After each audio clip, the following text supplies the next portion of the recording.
Good afternoon, everyone, and you're welcome to Rush with AI. This is a virtual training for radio and audio journalists that's designed to strengthen your stories beyond first air. My name is Mariam Alo. I'm the program officer at the Wole Soyinka Center for Investigative Journalism, and I will be your moderator for this training. So I can see that we have our room gradually filling up. Please drop your names and where you're joining from in the chat box. You could also drop an emoji telling us how you're feeling about this training, whether you're excited, anxious, hoping to learn a few things. We'd like to hear from you. Today's training is basically about ensuring that your audio and your radio stories do not end at first broadcast. We find that many accountability stories fade after initial exposure. And we also find that when confronted with questions on investigative stories, public officials tend to delay, deflect, or even go completely silent. And after a while, newsrooms move on to more recent happenings and other news as it breaks. So what is the result of this? Our audiences tend to forget, or they move on to other stories as they break. Now, this training aims to equip journalists with the AI tools to maintain momentum, maintain their stories' momentum, and see their stories through to reasonable outcomes.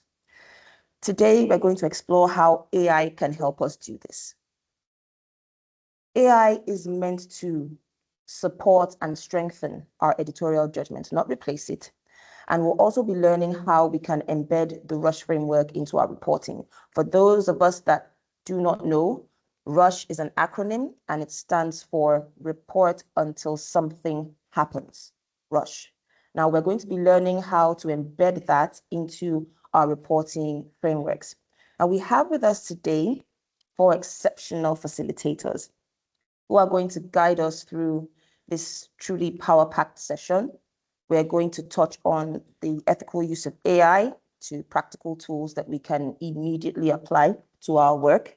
We're going to be examining how we can transform single stories into structured follow-up systems. We're going to also learn how to embed the RUSH framework into our daily reporting practice. Thank you. I can see that we're all filling up the chat box. We're happy to have you here. Please drop an emoji about how you're feeling. We'd really like to know, so we know that this training is hitting the mark. This isn't just meant to be a conversation. It's supposed to be interactive. Promise, Eze, I like your smiley face. Thank you. So this is not just about a conversation. It's about innovation. How we can use innovative AI tools to strengthen what we already know and what we already do. Tim Katnambol, thank you. I can see you're joining all the way from Port Harcourt, Lagos State. It's great to have you here. I can see we're joining from Abuja, Rivers State, even here in Lagos from Cameroon. Thank you. This is really encouraging. I can see we have an international audience here. You are most welcome. Now, I'd like us to jump into the training, but at the same time, we're going to have a number of polls that are coming up. I just want to run through some of our expectations and housekeeping notes. This training is meant to be interactive, so please don't hesitate to drop your comments, your questions, and your observations in the chat boxes. Also indicate the facilitator that you are directing your questions to or your comments to, so that we can have very targeted responses. We're going to have a number of polls throughout the training, so we'd like you to answer them as truthfully, as honestly as possible, because it gives us, as well as our facilitators, a sense of where everybody is at and where we need to, emphasize our discussions on, where we need to tailor our responses to. And at the end of the training, we're hoping to get a picture so we can have a full view of the room. So please get ready to turn on your cameras. The thing about virtual trainings is that you can join from anywhere. anywhere you are. You could be at home, in the office, in the bathroom, you could be anywhere. So just get ready to turn on your cameras once it's time to take a picture. Let's see if we're ready for our facilitators. We have, like I said, we have 4 beautiful facilitators, powerful facilitators in the room that are going to be taking this training. We have with us today, Mr. Taiwo Obey. Mr. Taiwo Obey is a veteran journalist and the founder and director of the Journalism Clinic. We have with us as well, Titi Lokwe Fadari, who is the founder of Generative Artificial Intelligence with Titi. We also have Mr. Solomon Adebayo, who is joining us all the way from the US. He is the former head of investigative reporting desk at Radio Nigeria. And last but not the least, certainly not the least, we have Moturayo Alaka, who is the ED CEO of the Wole Soyinka Center for Investigative Journalism, as well as the creator of the Rush model. You're all very welcome. I can see that we have a very full house of 83 people. So I'm going to jump straight into the training. I will be calling upon Mr. Solomon Adebayo to begin his session, but I would like to briefly introduce the bastion, the media bastion known as Solomon Adebayo. He is a multi-award winning journalist and the first recipient of the Wole Soyinka Award for Investigative Reporting in the radio category. And he won this 3 consecutive times.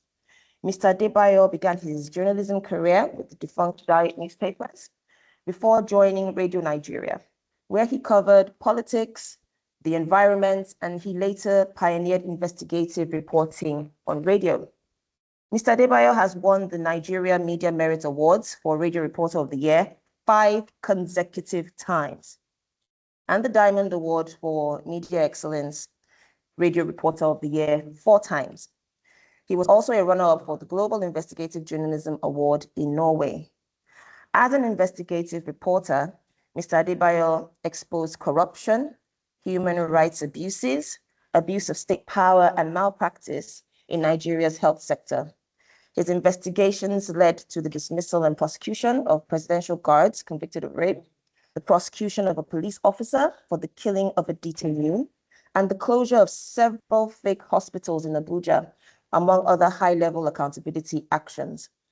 Mr. Adebayo currently serves as an adult protective investigator with the DHS in Pennsylvania and leads the Africa Center for Institutional Integrity, focused on strengthening institutional accountability across sub-Saharan Africa.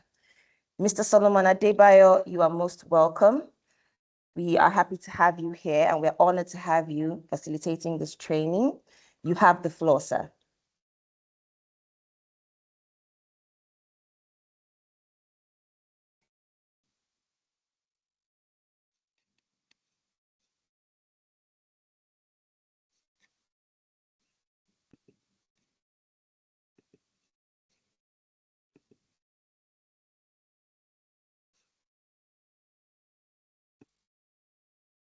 Mr. Adebayo, you have the floor. Please unmute on your end.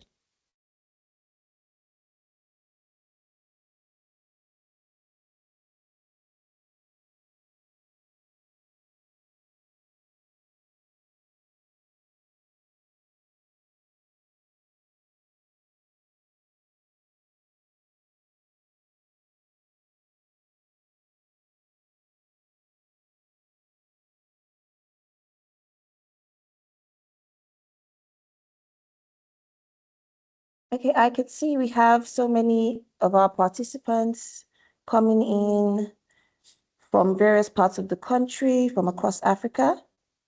While we await Mr. Adebayo, we'll just run through some of these. Olufisoye Adeniton, you're happy to be here. We're happy to have you here, joining all the way from Akure. Thank you very much.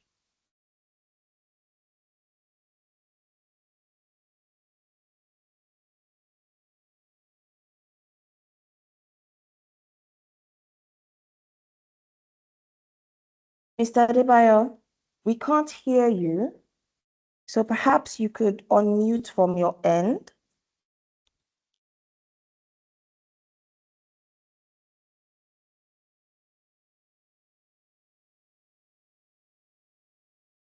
You are muted from our end, so perhaps you can check your audio as well as share your slides with us.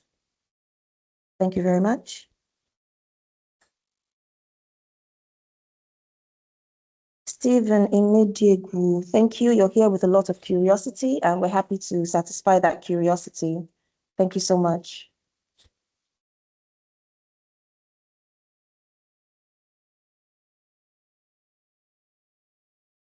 Sandra Chukwu Geku, it's nice to have you here. Thank you so much.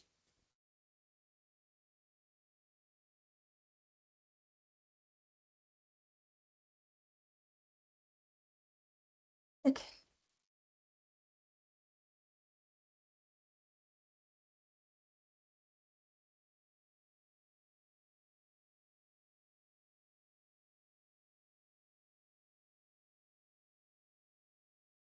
Mr. Adebayo, I think this might be a technical issue on your end, so perhaps you could try leaving the meeting and then coming back in, because we can't hear you from our end.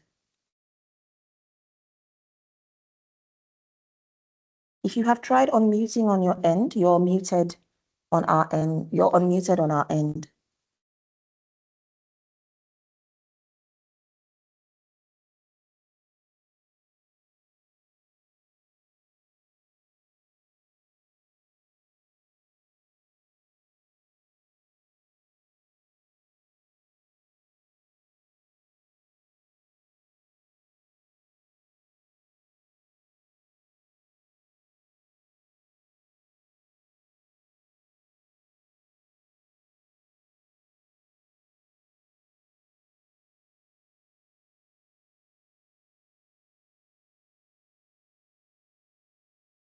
Hello, Mr. Adebayo.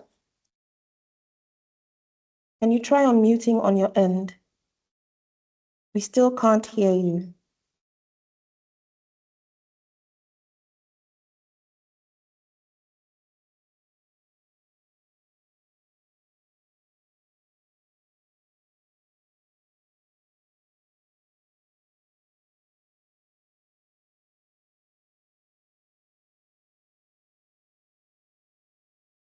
Okay, while we're waiting for Mr. Adebayo while we're waiting to resolve the technical issues on Mr. Adebayo's end, we'll be moving to another of our very powerful speakers, and I'm speaking about Mr. Taiwo Obe.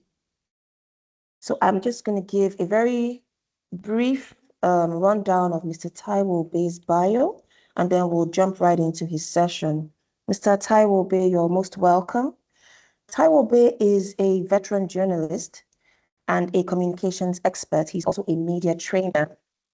Mr. Obe is the founder and director of the Journalism Clinic, an institution dedicated to strengthening journalism through practical training, capacity building, and ethical reporting. Mr. Obe launched the clinic in 2012 to administer treatment to journalistic ailments, in quote, aiming to raise the next generation of first-rate journalists in Nigeria. Mr. Obe has decades of newsroom experience, including roles as an editor, correspondent early in his career.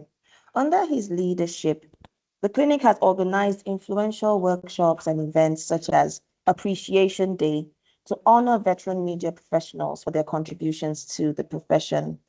Thank you, Mr. Obe, and you're welcome to the session. You have the floor, sir. See, we have a very packed room. Thank you, Mr. Taiwo Obe. You have the floor. Seem to be having lots of issues with the internet today. Well, it's quite unfortunate. Those are the kinds of issues that we have to deal with in this part of the world, where we have media training we have training such as this, and you know, we have people that cannot connect due to technical difficulties. So in order to save time, I'm going to move on to Miss Titi Lokwe Fadare. I don't know if Mr. Taiwo Bay is still in the room. But if he isn't, we'll have to move ahead.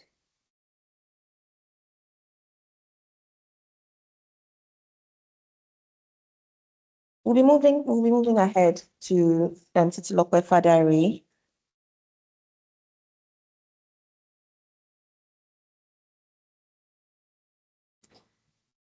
Hi, everyone. Unfortunately, you just took the lights here, so we're battling both with again the technical difficulties that we mentioned. Technical and light difficulties. Okay, so we just want to give Mr. Taiwo Bay a few more minutes to see if he can join us, because he's fitting us into a very tight window of his. But if he's unable to join us again due to technical difficulties within the next few minutes, please, we'll move ahead with your session. Thank you so much for joining us despite the no lights. These are the things that we deal with in the country, and these are the kinds of things that we need to report about until something happens. Thank you so much, and thank you everyone for your patience. We're all in this together.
I can see Mr. Adebayo has rejoined the meeting. Mr. Adebayo, it's good to have you back. We still can't hear you. Can you unmute on your end, please?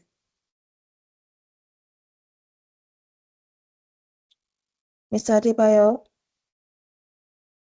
you're still not audible.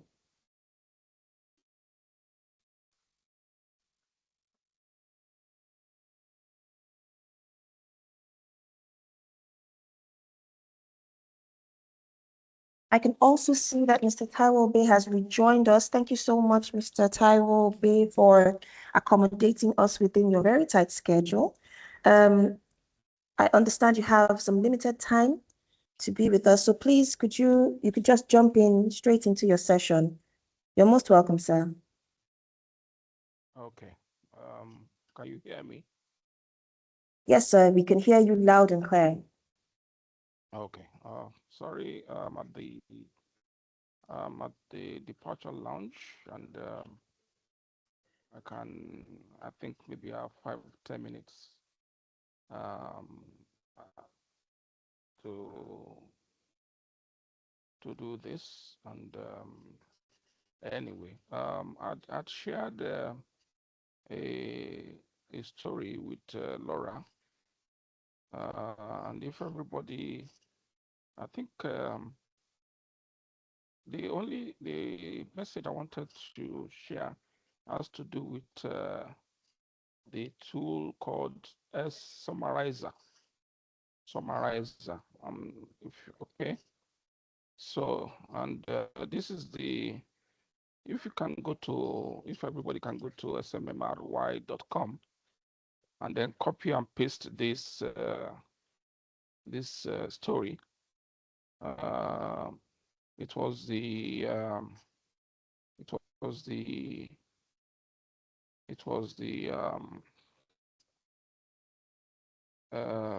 broadcasts were not broadcasts. It was the statement issued on the new executive order. Okay, so if you can just paste it there. Why I'm doing this is that there are times when you have just limited time to do what you need to do. This kind of statement has been issued. You're in the station. What can you quickly do with it? You know, that is what this is all about. If you can just paste it there, and at the end of it, you will see summarize. Are you doing that? Are you following me? Is everybody following me?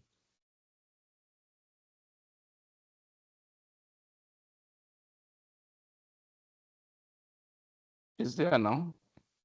So you see the summarize.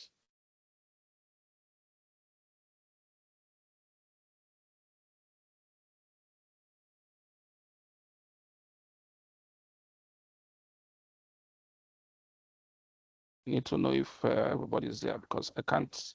Just let me see if I can do it here myself. But Laura, can you go ahead and do it?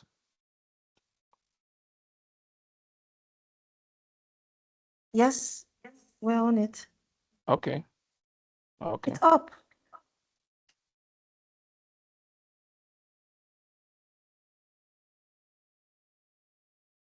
Your own internet there is not agreeing with you or something.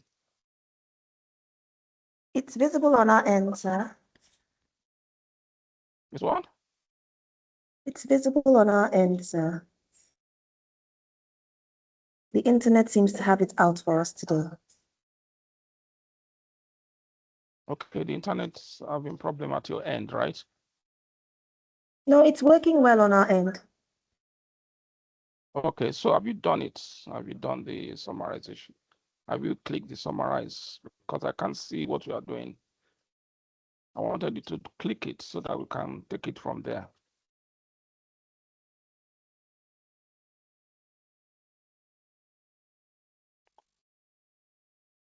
We're logging in.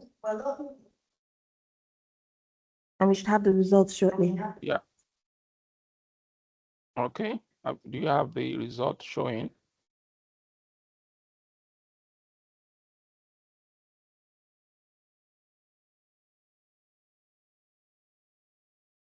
It's still loading. Yeah, it shouldn't take too long to load.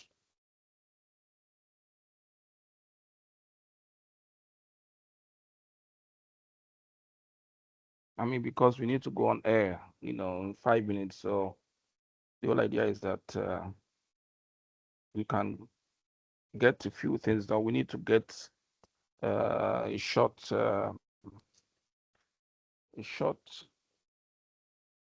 breaking news kind of story. Should give us that.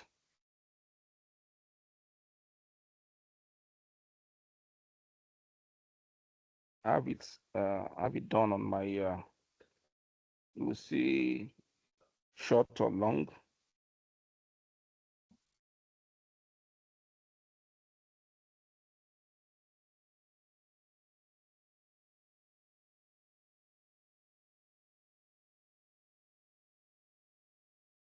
Have you done it?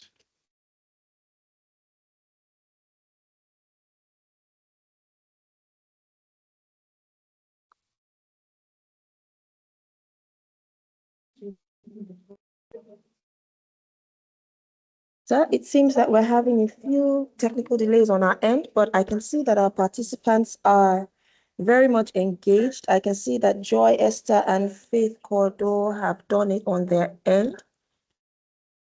Okay, so if And they it have, works. then okay. So there are 2 things I need to show, or 3 things actually. So there are, when it does that, you also open, just 1 second,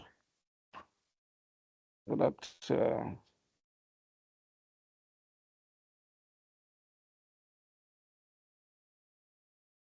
so you have the, what, you have done the summary, the entire summarization, but you can now begin to break it down into what you want. As in, maybe you just want a one paragraph that you need to quickly read on the, as a breaking news. Okay. So yours has been done, right?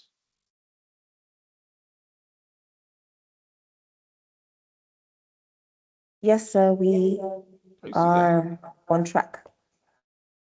And I can see that many of our Okay. participants Underneath are also on track. underneath the I'm trying to do it on my own end, just 1 second, so that I can carry you along. But that's just the beginning. You can still do several things with it. Just give me a second. Trying to do this quickly before they said we have to move again.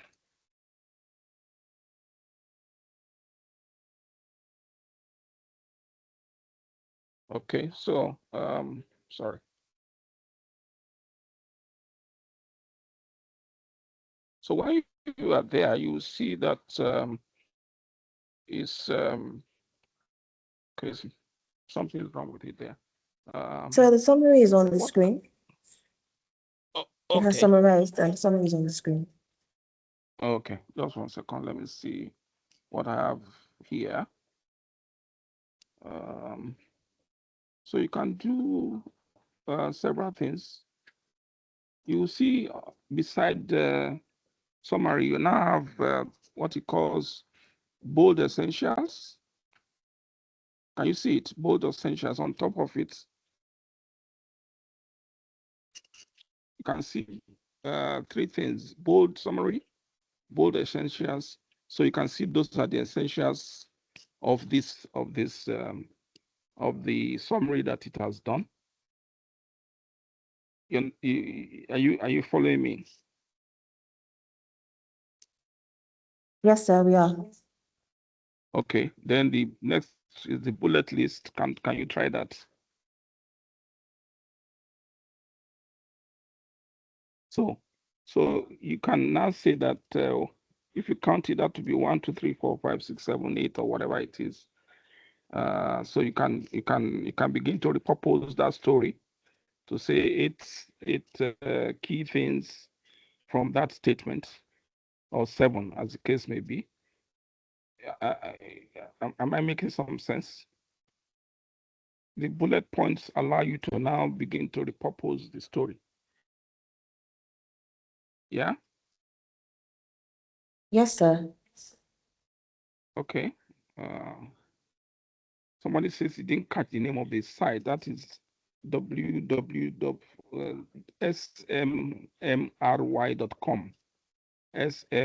smry.com is a summarizer tool, AI summarizer.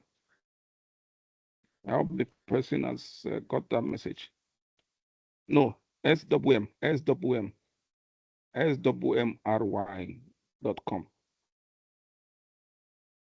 Okay. You can either use, you can take a link. If you can see, you can give you a link. You can do a link. You can copy the text and put it there. It doesn't support, it doesn't currently support X-Link. So if you take the X-Link and put it there, it won't work because it doesn't support it right now.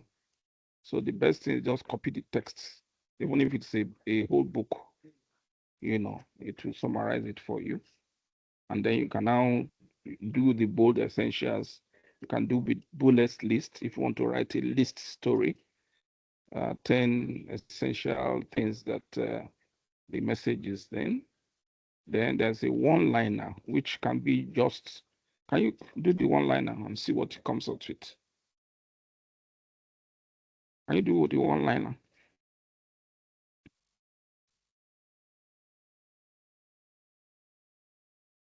Can you click the one-liner? Yeah, can you click the one-liner? Yes, it's up. So that's the breaking news. If, for instance, you need to quickly do breaking news, the statement just came into the newsroom, and you are on air, and you want to, at least with this, you can actually walk and say, while somebody is working or you yourself are working on the summary, you can quickly do that one liner, which is the breaking news. Yeah. Aims to enhance oil and gas, blah, blah, blah, blah. And the mind map really is not something you should bother about in terms of, because you just go ahead and look at it. I mean, but in the news, in the event that this kind of story just broke, then you can do so many of those things with the first the one line after the summary.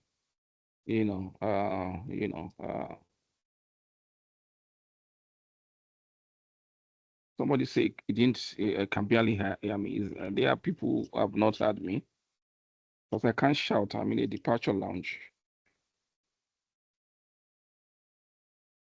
So you're very audible. I believe the network issue Okay, on the somebody speaker's said, end will be the somebody problem. said, yeah. So what I wanted to say before this exercise is that you can't run away from AI now. I have a Microsoft license, and as it were, they are already pulling out all the apps from Microsoft 365. So you can't, if you go to Microsoft 365, you can't do Word inside it.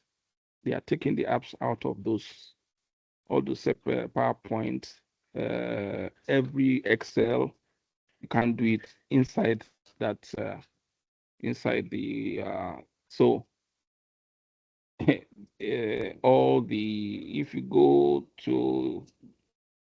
if you do a Google search, the first thing you see is so you everybody needs to begin to adapt, because the big tech, they're in control. And then you of course know that we have companies around here too who are also trying to get the AI done. But essentially, I just said, because of the time I have, we could do this just to exercise. I hope it has helped. So get your story, post it into the box, do the summarization, and then you can get the bold essentials. You can get the bullet list. You can have to run. If there's any quick question or something, let me know so that you can put it in the chat, and I'll try to do what I can before we move so where we're going to board. All right. If we have any questions for Mr. Obey, please don't hesitate to put them in the chat box so we can quickly do them justice before he leaves us.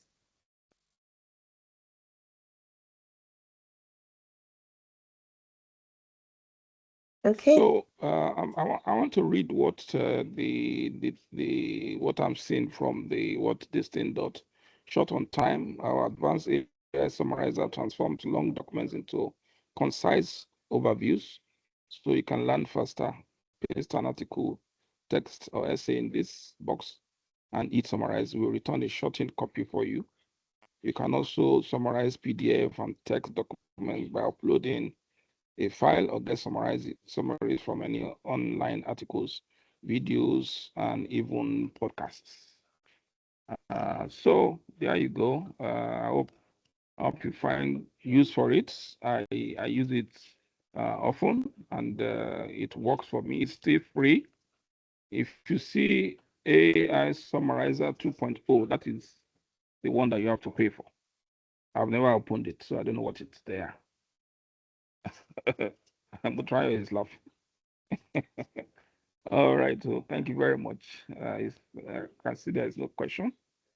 So I hope I've been able to do this in 18 minutes. I thought we were going to have 30 minutes, but we've done it. Thank you so much, Mr. Taiwo, for obliging Miriam. us, for pushing through technical difficulties on both our ends. It's always a pleasure to have you in the room, and we always learn so much from you. Even if it's 5 minutes, we learn so much from you. Thank you so much, sir. Thank you, Miriam. All the best. And Yes. all the best from WSC Yeah. Nigeria. Thank you. Have a safe Welcome. trip. Okay. Thank you. So we have a poll up on our screens now. We'd like us to engage with this. Let's be very honest, and it will give us a sense of where we all stand, where we are at when it comes to using AI as a tool for our reporting. So please, let's fill the poll very briefly before we jump into the next session. What would AI help you with most in follow-up reporting?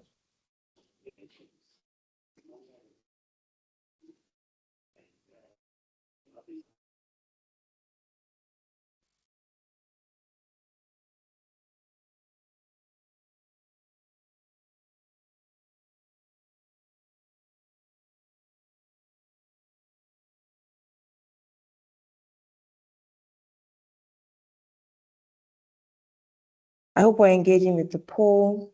What would AI help you with most in follow-up reporting? We have a number of responses here, and the greatest percentage of our responses says in transcribing audio. So I think as of now, most of us use AI to transcribe audio.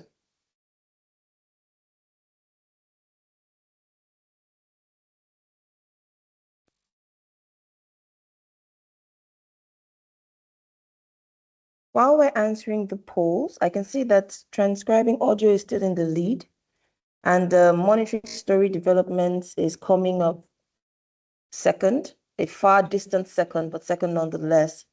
While we are engaging with the polls on our screens, I can see that Mr. Solomon Adebayo is back with us, and you're welcome, sir.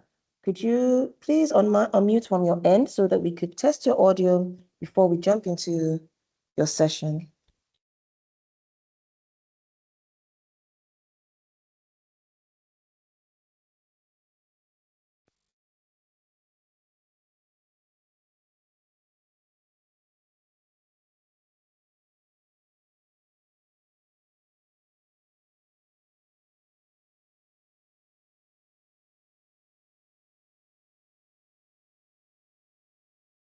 Some of us actually said we're not sure yet. And I like the honesty in that response. You're not sure yet. So I'm hoping that after this training, we'll be very sure about the ways that AI can help us most in follow-up reporting. Everybody seems to be in favor of transcribing audio. And I'm hoping that after that, we'll have quite a number of ways that AI can help us, AI tools can help us.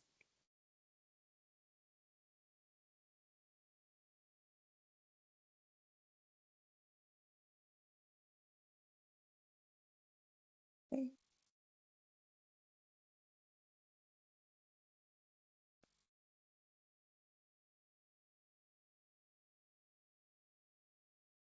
All right, then we're going to move into our next session, and that will be with Titilope Fadari. I'm just going to do a brief introduction. We're a little bit behind schedule because of the technical difficulties that we experienced at the beginning of the training. But I'm going to briefly introduce Ms. Titilope Fadari before we jump into our session. Titilope Fadare Okparinde is a Nigerian journalist. She's an editor and media trainer with almost a decade experience across solutions, multimedia, and development reporting. Titilope Fadare is the founder of Generative AI Journalism with Titi, a training initiative focused on helping African journalists use generative AI ethically, creatively, and responsibly in newsroom workflows. Since 2021, she has trained over 500 journalists across Africa on AI, mobile, and multimedia storytelling. Her work sits at the intersection of journalism practice, newsroom innovation, and AI literacy, with a strong emphasis on credibility, context, and public trust in media. Thank you so much for joining us today, Ms. Fadare. We're happy to have you here. You have the floor. We're just going to jump into your session so that we can move ahead. You have the floor, ma'am. All right. I want to ask if you can see my screen. Yes, we can see your screen and we can hear you loud and clear. Can you see the presentation precisely? Yes, we can. Ethical and editorial use of AI in journalism. All right. Hi, everyone. I was about to repeat my name. There's no need for that. Okay, so let's go straight into the ethics around use of AI. It's important that while I advocate that we embrace every new innovation that comes, it's important that we are also guided by how we use it, because journalism is a profession that is guided by ethics. We are seen as professionals, and in so doing, in as much as we can embrace some innovations, it would be good that it is done in a good way. So why does this conversation matter for radio? I mean, everybody on this call, I can see over 90 people at the time I checked joined this call, and I'm very sure, I doubt there'll be anybody who is not making use of AI tools at the moment. And we are increasingly seeing it being used, like the poll mentioned, for transcription, to improve audio quality. I'm speaking in terms of for radio journalists, to improve audio quality, to translate content into use into local languages, to summarize as indicated already, to repurpose programs, text to speech, automated updates, voice cloning. So we're not going to be talking about why should we still use AI, because if you're here, it means you're already using AI and you're interested in learning. So we're now going to be focusing on how do we use it without putting wrong information on air, losing listeners' trust. How can it be used, or how can AI just be used responsibly? So when we talk about ethical AI use in journalism, what it means is that AI supports your reporting and does not replace your editorial job. So I see some people who leave everything to AI to do. Some, for instance, would tell AI to write their whole story from beginning to the very end. That is extremely lazy journalism. In as much as AI is supposed to help us to work smarter, to work faster, we cannot leave it to AI to decide what works best for a community, what works best for a certain a set of people. So we are the ones who understand the context. We are the ones who know the antecedents, the history of things. We can't let out, decide editorially what angle matters more, or which angle matters more. So while it is supposed to help you, I've listed in different ways that AI can be useful. At the end of the day, are we still the one choosing the right angles? Are we considering certain set of people when we're reporting? That is what we call ethical use of AI. So AI can also help to assist our workflow, like I've also indicated. But it should not decide what is true and what is not true. While AI can, let me speak to the fact that, okay, there are AI tools that can help with fact checking. But at the same time, while we're using AI to fact check, because we have gotten to an age where we're using technology to fact check technology, yeah, there's a limit to what our humans of our human senses can actually verify. We should not still ignore the traditional levels of fact checking, how we can call certain people to verify if they actually said something. Just the extra human steps that we regularly take when we want to fact check. So it can assist us in areas where we might not be able to detect, but at the same time, the core traditional principles of fact checking things should not leave it entirely to AI to do. So in radio, ethical AI use must protect accuracy, consent, transparency, and public trust. So AI should be used as a tool, only as a tool and nothing else, not to decide well, which story angle to entirely to take. The lines are blurry a bit. How let me explain now. So people might say, oh, so what if I am stuck or I have been covering a bit for so long and I don't know what other story idea to work on. In that area, AI can actually help. But when you are trying to report a piece, you have the story already. You can probably ask AI to suggest angles, but you should be the one to eventually pick the angles that works best based on the previous knowledge you already have about that situation. If that makes sense. All right, so ethical risks radio journalists must watch out for. If you're making use of AI tools, there are certain things you need to note. For instance, misinformation. So we have just been shown a demo on how to summarize a news piece with AI. But as much as possible, while it has given us a beautiful looking piece, we can't just copy it and then just go paste it like that and then go air it. It doesn't work that way because, for example, I just said an AI transcription can say 200, can maybe an official has said 20 people, and then the AI transcription says 200. Assuming we did not go back to check the numbers, you can then go and you would imagine the level of destruction that would have happened when you eventually add this news piece. So even if AI tools can help you to summarize or help you to transcribe, go through the pain of listening to the AI, to the original recording again, because there's a difference between read and rape, depending on the context. If you are dealing with a very sensitive issue, those two words can be interchanged, and you can't fault AI for giving you a false word, particularly if they don't understand the context or the tone or behind how someone speaks. So when you have made use of an AI tool to transcribe, always listen again and correct when necessary. Another would be bias amplification. Thankfully, we're seeing more Africans produce AI tools for us. Most of the AI tools that we are seeing are AI tools that are trained from the West. Yeah, AI tools produced from the West. For instance, if you just go to, let's just even say Meta AI on WhatsApp, and you type in, create an image of a scientist, it will automatically produce the image of a white scientist in lab coat. It's just on very few occasions. You can test it out at the moment if you have time in mind. It's just on very few occasions you would even see a woman.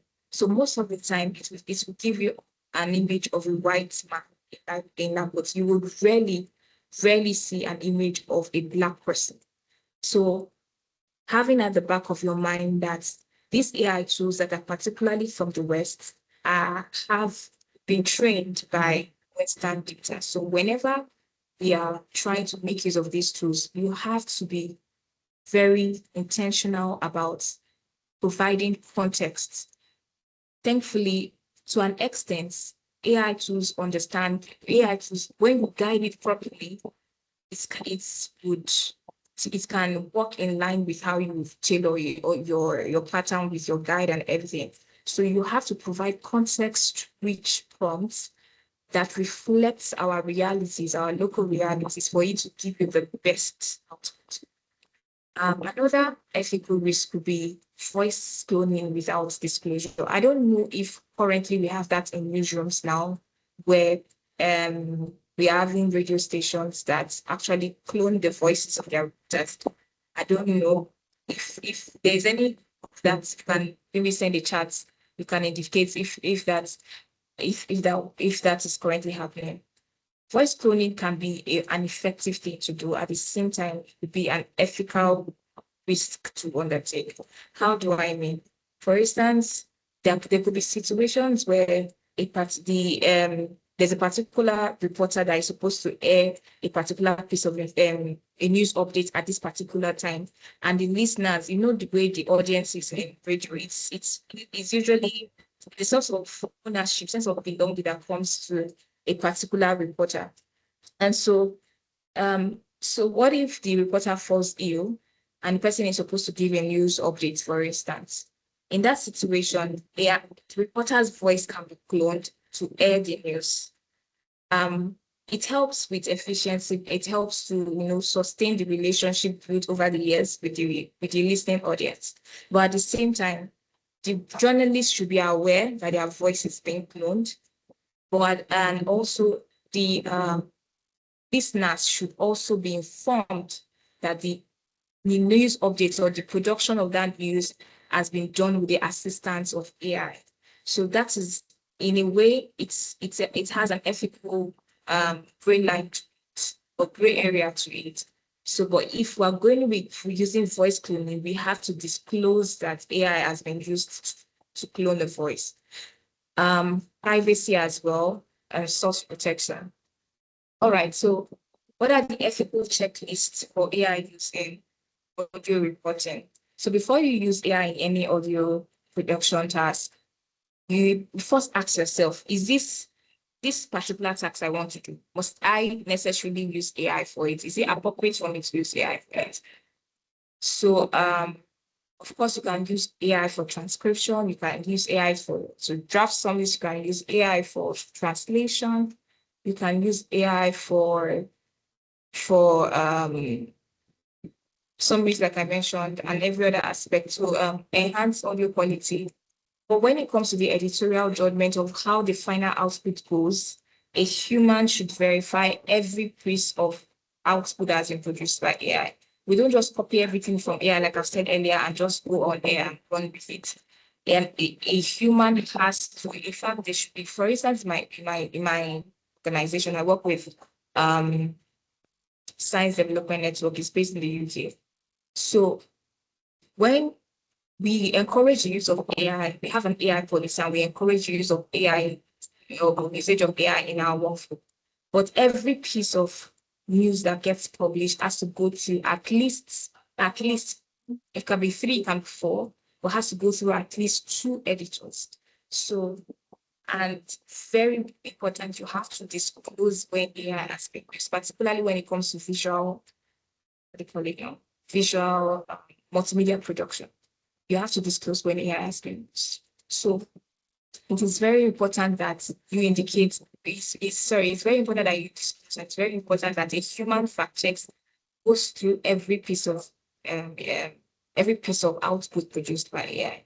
So the second question is, as a human reviewed the output fully, which is in relation to the first.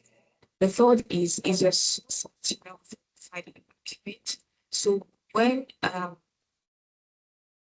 you have gotten the piece, look at the claims that have been made in it. Is it accurate? If AI has given you a piece, can you test and stress test it to be sure that it has gotten a piece of an information that is actually valid, a piece of information that actually truly exists? Can you, for instance, if you use something they call the retrieval augmented generation, where you give AI a piece of document or several documents, and that is the only document you should focus on. even if it helps guide the AI to use those particular documents, can you trace the eventual output to a particular page on that document? So it's important that we do that. Was consent required in the production of it? For instance, like I mentioned, for AI tools and for voice cloning, where a reporter's voice has been used, did you request the consent of the reporter to produce that particular news? Am I using AI to assist face verification? To assist is fine. Like I mentioned earlier, you can use AI to fact check, but it does not, you should not leave it at that. You can also use your traditional fact checking methods to verify. Can I verify the outputs against the original audio? I think I've already said that. Would I stake my name and my station's reputation on this? You cannot go on air and then eventually tell people, oh, sorry, we made a mistake. It was ChatGPT that gave us an error. You would look so silly. So as much as possible, your byline and your organization's name is on the line. So before you put anything out there, please verify over and again. So when to use AI and when not to. So you can use AI for transcription, you can use AI for clip, audio, background noise for fields, use AI for bulletin summaries, for translating interviews into local languages, for generating social media captions from, or even for repurposing generally. Yeah. You have a piece of, you have recorded a segment, because now radio stations are not entirely radio stations, but we now make use of social media platforms. So if you extract the video, you can pick highlights of that video. You can, I think there's opus.ai. You can use it to extract key points, that video, and then post for people to go listen to the depending on where the eventual outcome is. So you can use it for repurposing as well. You can use it to automate repetitive tasks. When you should not use AI for fact checking, it is dangerous because it is like this, in the sense that AI can confidently invent its own facts. So as much as possible, when we are also using it for verification, also, like I've said over and again, go through the pain of checking where it has come from. Thankfully, if I know that there's some AI tools or AI chatbots that you use that would link you directly to the source of where they've gotten the information. It's not just about seeing the link, it's about clicking on the link and checking if the link actually does exist. Because there's one thing for it to give you link. ChatGPT will give you link. Even Perplexity will give you link. There was a time I was boasting that Perplexity is so good that it's good, because it gives sites the original sources. And I clicked on the source, and interestingly, it was during a training, and I clicked on the source and I realized that the source did not exist. So it's one thing for it to give you links, another thing for the links to actually exist. So even if you're going to use it for fact checking, tell it to provide source, or if that's provided a source, click on it and verify if it actually does exist. You should not use AI for generating code, and that should not even be heard of in the first place. If you're using it to paraphrase, make sure you verify that it has not misquoted somebody, it has not introduced new elements of information into it. Another would be, if you're using it for transcription, verify the names, verify the figures, verify titles, verify everything that is being said is very important. Stress test the AI chatbot you're using.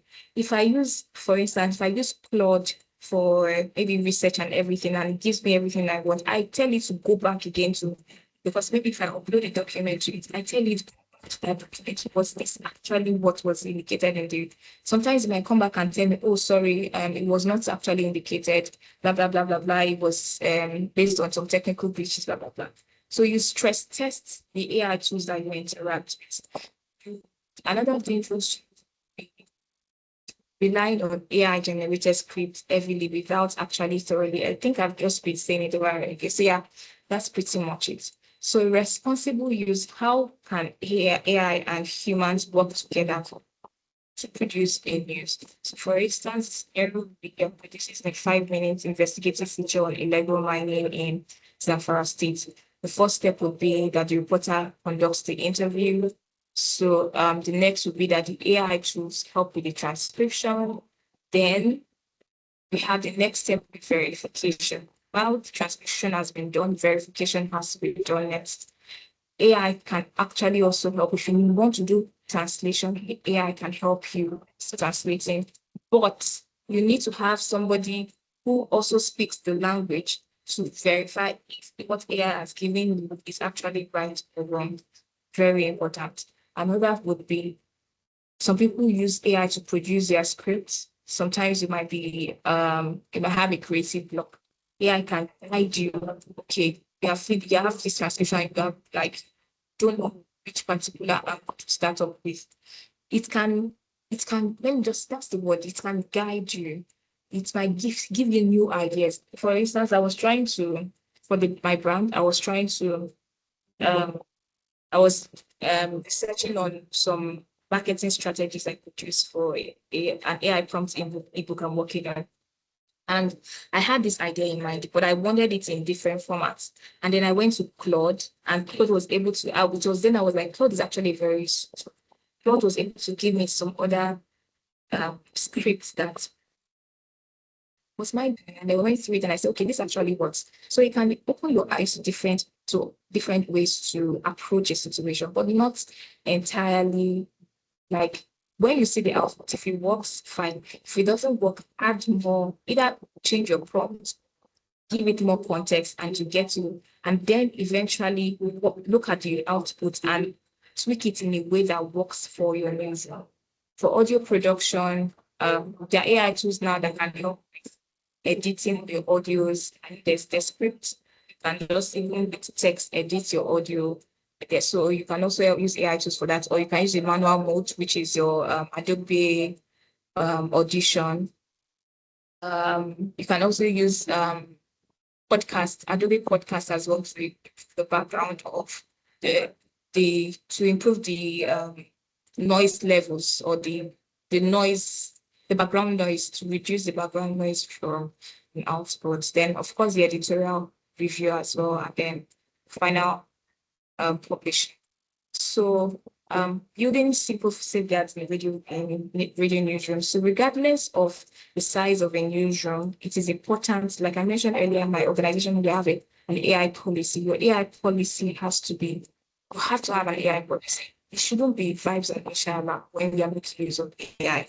Your newsroom should have, okay, where should we draw the line with the use of AI? When is AI, when should we incorporate the AI? Where should we, what's AI? What kind of AI tools should we be using? For instance, there are AI tools that are called open source. They're open source AI tools that I think mostly from China. They produce a lot of free open source tools. And in some regard, there's a lot of privacy issue when it comes to, because everybody can say, I don't know how best to explain it, but it's so open, and there might be issues around privacy, protection, and the likes. For instance, there's DeepSeek. Personally, myself, I've used DeepSeek, but I don't use DeepSeek. I don't use this DeepSeek with my personal email address. Usually, when I even start with any training, I'll tell you if you want to make use of any AI tool, particularly AI tools that you don't know anything about, open an email address that does not have any of your personal information and make use of it. So, anyway, that boils down to what kind of AI tools how should we make it? Should we use human realistic voices? When should we disclose? So things around disclosure, things around approval steps for AI assisted content, things around regular training for the staff on AI and AI uses is very important in the newsroom. So the future of video journalism is that AI would continue to change how radio stories are produced and distributed, but we have to ensure that even if we're going to mitigate or whatever technology we have now, we're talking about AI agents as well now, we're talking about AI automations now.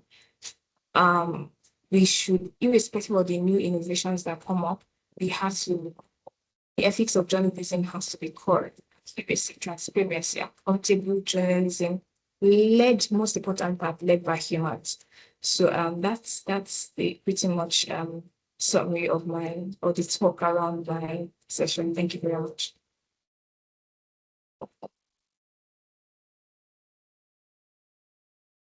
Thank you so much, Dr. for that very educating and engaging session. I can see that we had so many questions in the chat box. We're going to be addressing them during the question and answer session.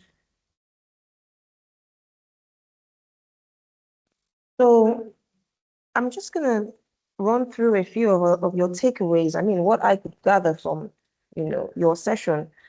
There must be ethical AI use must protect accuracy, consent, transparency, public trust, and journalists must be intentional about providing context to their AI tools so that, most of these AI tools were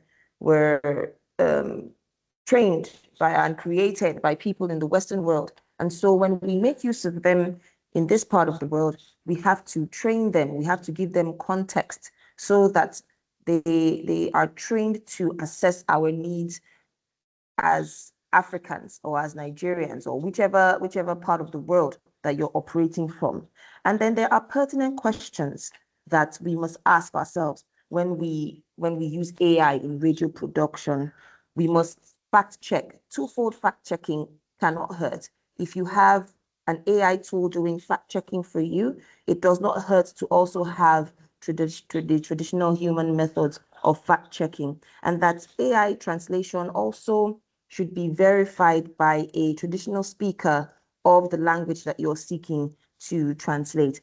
Thank you so much for that session, Ms. Fadare.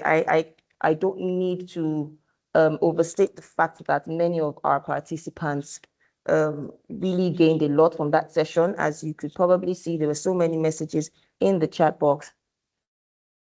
And we're hoping that you will stick around till the end of the training to answer the many questions that were posed to you at the end of the day.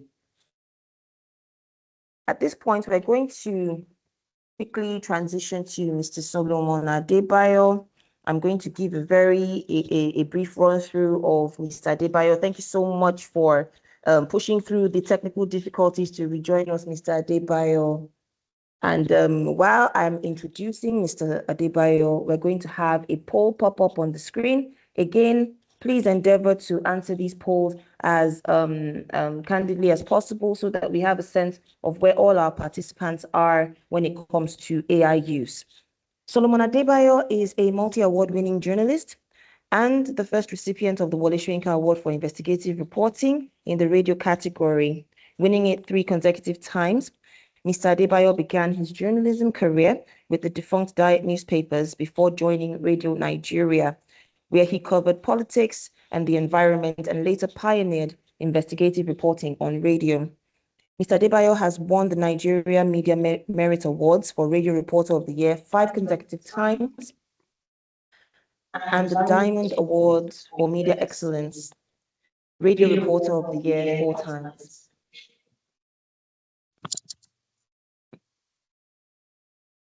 Mr. Adebayo was also a runner-up for the Global Investigative Journalism Award in Norway, and as an investigative reporter, he has exposed corruption, human rights abuses, abuse of state power, and malpractice in Nigeria's health sector.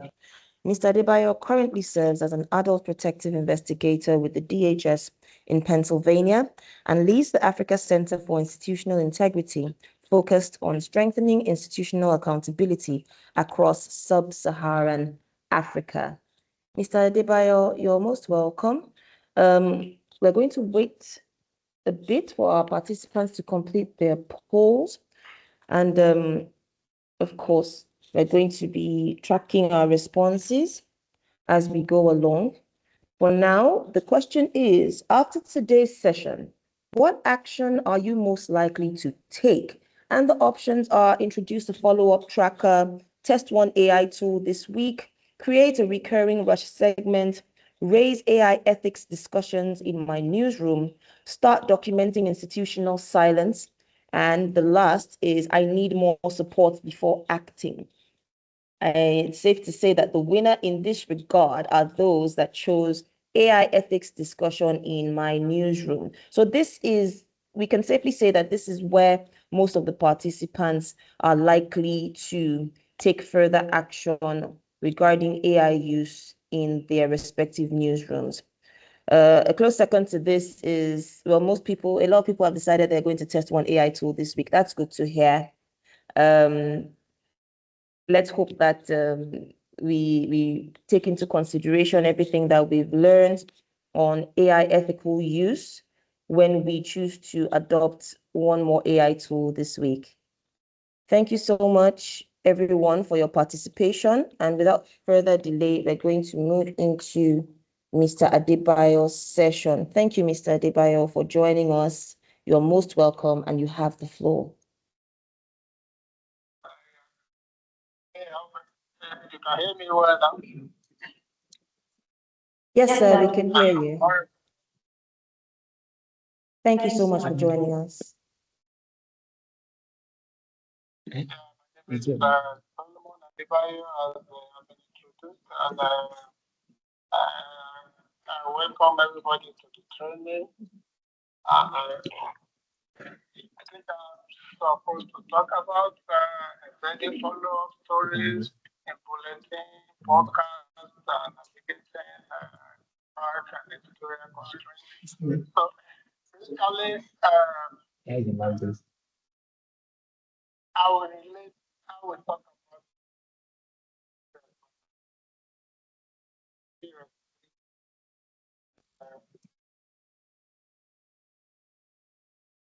Many of you must have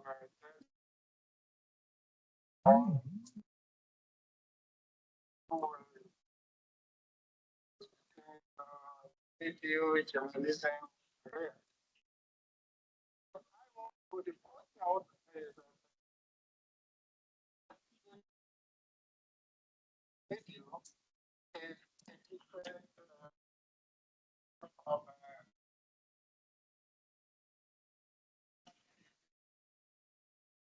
story.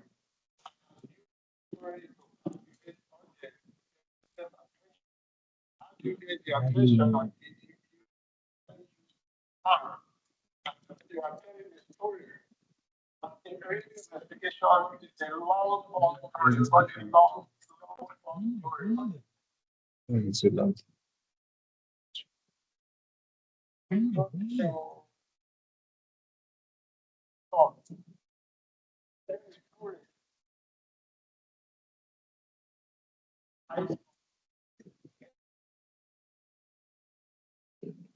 Okay, let's start with there are stories everywhere. Every distraction. There are stories of corruption, there are stories of abuses, there are stories of abuse of state power, there are stories of man, big woman, taking advantage of lower people.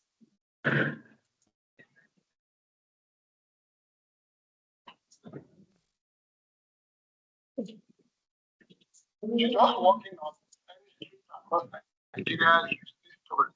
So for you, it's to take on stories and just develop it and have this party. I hope my technology is clear. Hello? Sir, you can continue.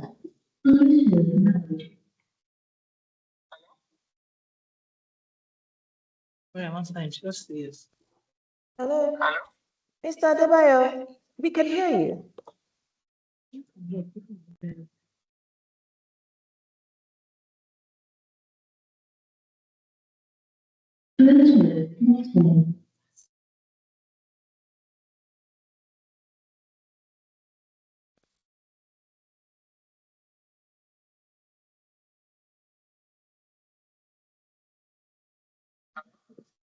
Yes, Mr. Adebayo. We are are trying to work on your audio because we can see that many people in the chat box are saying that they can't hear you. So we're trying to make you a bit more audible, but you can continue your session.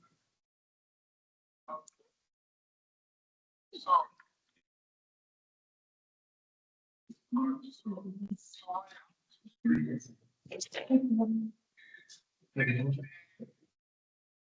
part of the story is the introduction of the story. You have a report, introduction of the story.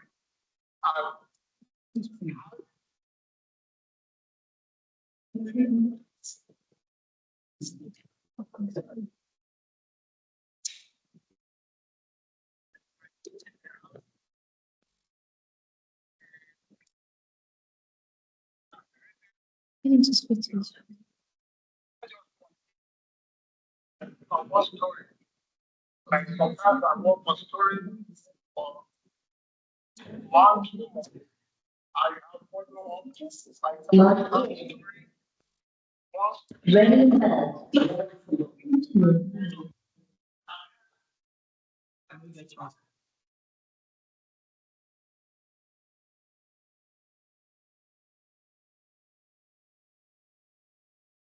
Yes, Mr. Adebayo. Yeah. We are trying to amplify your voice because it seems there's it's not very clear on your end. So we're trying to amplify this, but please, you can continue with your presentation.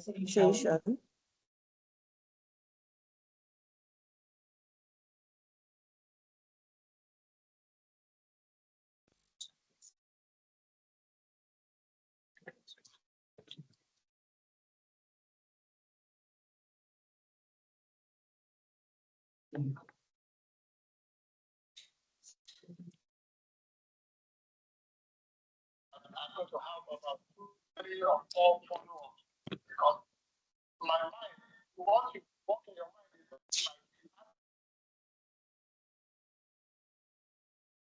reality of the situation. People just pray and work and they lose their power. Nothing happens until you press on, you press on, you press on, you don't stop reporting something happens. Like the acronym brush, something happens. You know, our government, across Africa, our country just take people for granted. They are broken law, they don't care, and the people they don't just care. So no matter what happens, they need to report like unlike in advanced country where a simple journalistic expose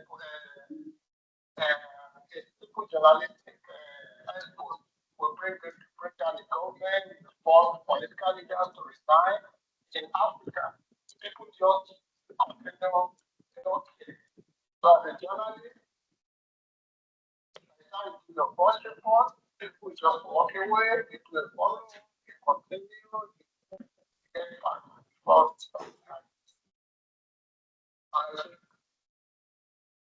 our follow report has certain characteristics which I like to me. Characteristics of a follow-up report that here is what is new, what has changed, who is affected. By the time you do your first report, the next report should be you already have what you have reported in the first time. You tell the people what is new. People are expecting to hear what is new. Who is affected? What is the impact? I'll give you an example of a story. A real story. Hello? Yes, sir, we can hear you. Yes, you are, sir. Yes, you are audible, sir.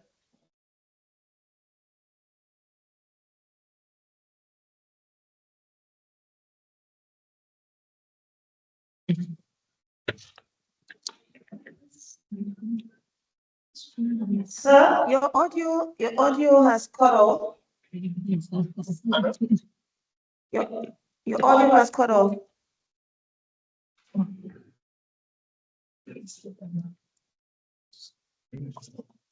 Okay, can you speak now?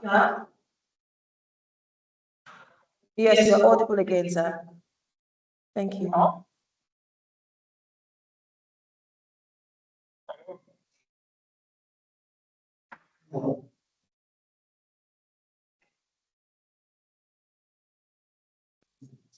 Can you hear me now? Yes, sir, we can hear you. Okay. Jonathan, also another Nigeria, President Jonathan was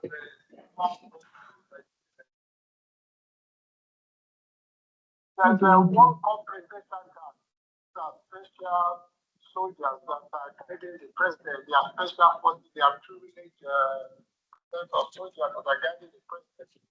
So what they did was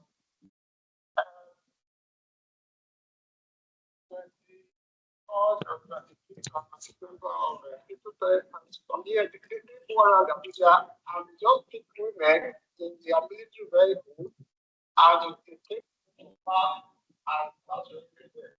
So picking women, married women, young women, take their property. So that was the story. I started the I became a fan, I participated, I interviewed them, I took their picture.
Really, you cannot say this is why.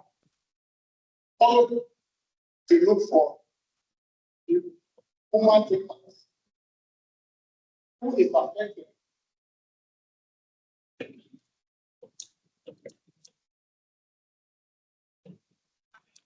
A bit other stories, you remind your audience.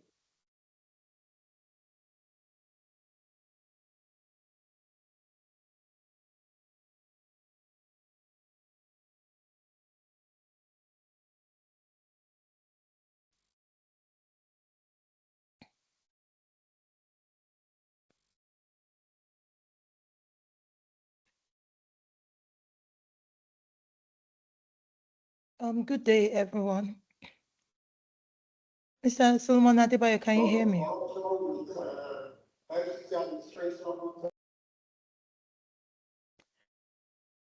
Hello, Mr. Solomon Adebayo.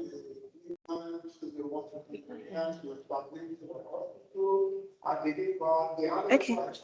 Miss Adebayo, we can't hear you on our end. I don't know if you can hear us, but the audio has completely cut off at this point, and so we'll have to move on to the next session while we resolve the issues with your audio, sir. I don't know if you can hear me. We can hear you, but it appears that some people cannot hear you. The audio is a bit muted on your end. It's a bit muffled on your end, sir.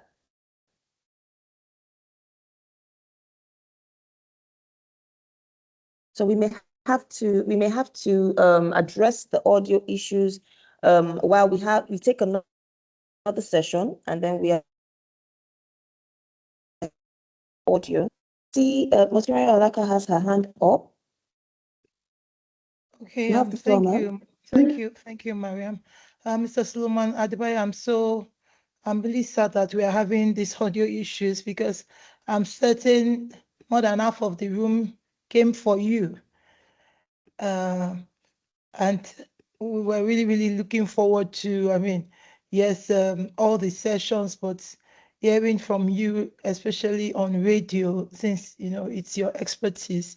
And I'm so sorry that we cannot hear you. My colleague will try to reach you again to try to resolve the audio problem. My suspicion is that at the point of signing in, and there are also always a couple of things to do when you're signing in on Teams for your audio, and you have to accept it every time you sign in once you're not using the app. So perhaps you want to try that that again.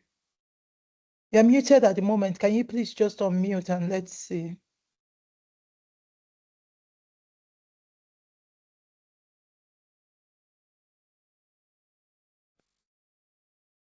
Okay, can you hear us?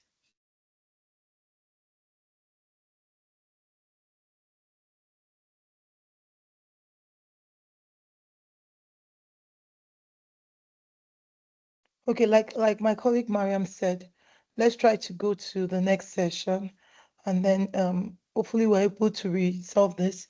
If we're not able to, we will resolve this issue in the near future. And as Mr. Solomon Adebayo's calendar permits, we will bring him back to this same group to speak to us.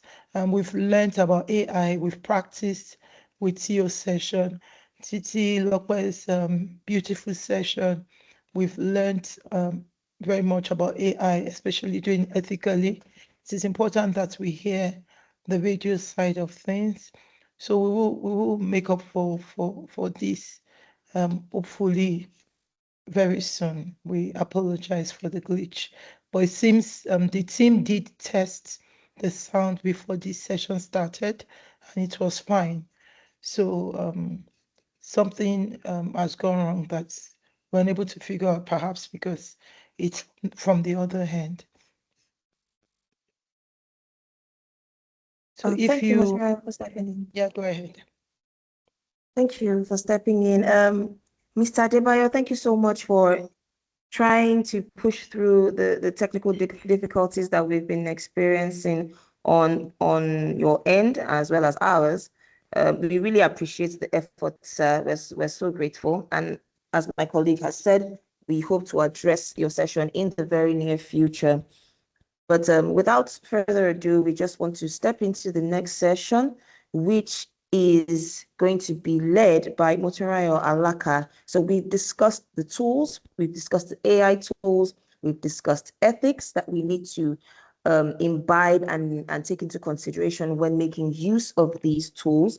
And we have touched on briefly the application of the tools. So now we're going to step back into the philosophy behind it all. On this note, I'm going to invite Motirai Alaka to take us through the session on using and imbibing the Rush model in our reporting. Now, Motirai Alaka is the ED CEO of the Wole Soyinka Center for Investigative Journalism. Motirai has spent over 2 decades shaping investigative journalism, civic accountability, and ethical leadership. Under her leadership, WSCIJ has become a driving force for public interest journalism, building systems, mentoring leaders, and creating platforms that hold power to account. Motirai Alaka is a globally recognized executive leader, investigative journalism advocate, and democracy practitioner whose work sits at the intersection of ethical leadership, civic accountability, and inclusive governance. With more than 2 decades of experience, Motirai has built and sustained institutions that defend the public interest, strengthen democratic culture, and empower communities through credible storytelling. Widely respected for her ability to translate values into systems, Motirai has built durable partnerships, nurtured leadership pipelines, and designed sustainable models for public interest journalism, one of which she will be discussing today. Her work is driven by ethics, excellence, empathy, and collaboration, and it is grounded in the conviction that leadership is a responsibility to serve society with courage, imagination, and integrity. Motiraya is the creator of the Rush Reporting Framework, which is central to today's training. Motiraya Alaka, you have the floor. Please take us through your session. Thank you, Mariam. That was, I kept itching to cut in and start. That was elaborate, but thank you so much. And thank you all for being online. I thought to start by thanking our panelists again, Mr. Solomon Adebayo, who, this time in the US is not the best time to join a meeting in Nigeria. So he has sacrificed a lot to be online. And I am really sad that we cannot hear him because of this technical glitch. And like I said earlier, we will do our best to bring him back. If we brought him back to you for a 3 days training with him alone, those of you that are familiar with his work know that he's not going to run out of content because he has done the work. He has done the work. Thank you so much for Titilope Fadari. I am very, very proud, very, very proud of your work. And we're proud to know that you're also a Report Women Fellow. So we're proudly WSCIJ products. And yes, you said the best of it, which is that yes, ethics is at the end of everything, and we must do the work. Sometimes we feel like AI has come to excuse us from our work as reporters. Yes, it has come to make some things easier, like transcribing. Early in the days back in about 2005, 2006, I used to transcribe for foreign international journalists who will come and interview governors, senators, and the rest. And I had this small cassette, and I will keep rolling it back manually because for transcribing, you have to ensure that you hear every word. And I could take for a 1 hour audio, I could actually take 8 hours, a whole night to get it done. But AI has just taken that away, to a good extent, except that sometimes language barrier, it can slot in a word you did not call at all into your work, which is what Titilope was emphasizing. We have to do the work. We have to do the fact checking. We have to do the readings. We have to make sure. And we have to make sure that what we have is clear. I'm not going to spend so much time. I am in another meeting in Kenya, and I'm due to present an award in a few minutes, and I need to run back to the venue to do that. So I just want us to talk about something that I've talked about a lot. I built this model about 15 years ago, and I built it partly excitedly, partly with frustration, because I found that we had done a lot of investigative work. We had supported investigative reporting. Our reports name people. Our reports sometimes shame people. We mentioned the figures, but the impunity is high. Yes, anti-corruption will continue to be important to do, but I realize through this and many more experience that journalism that makes impact on the streets is a journalism that the people will get to know, get to trust, and get to respect. And for us to do that, we have to do something.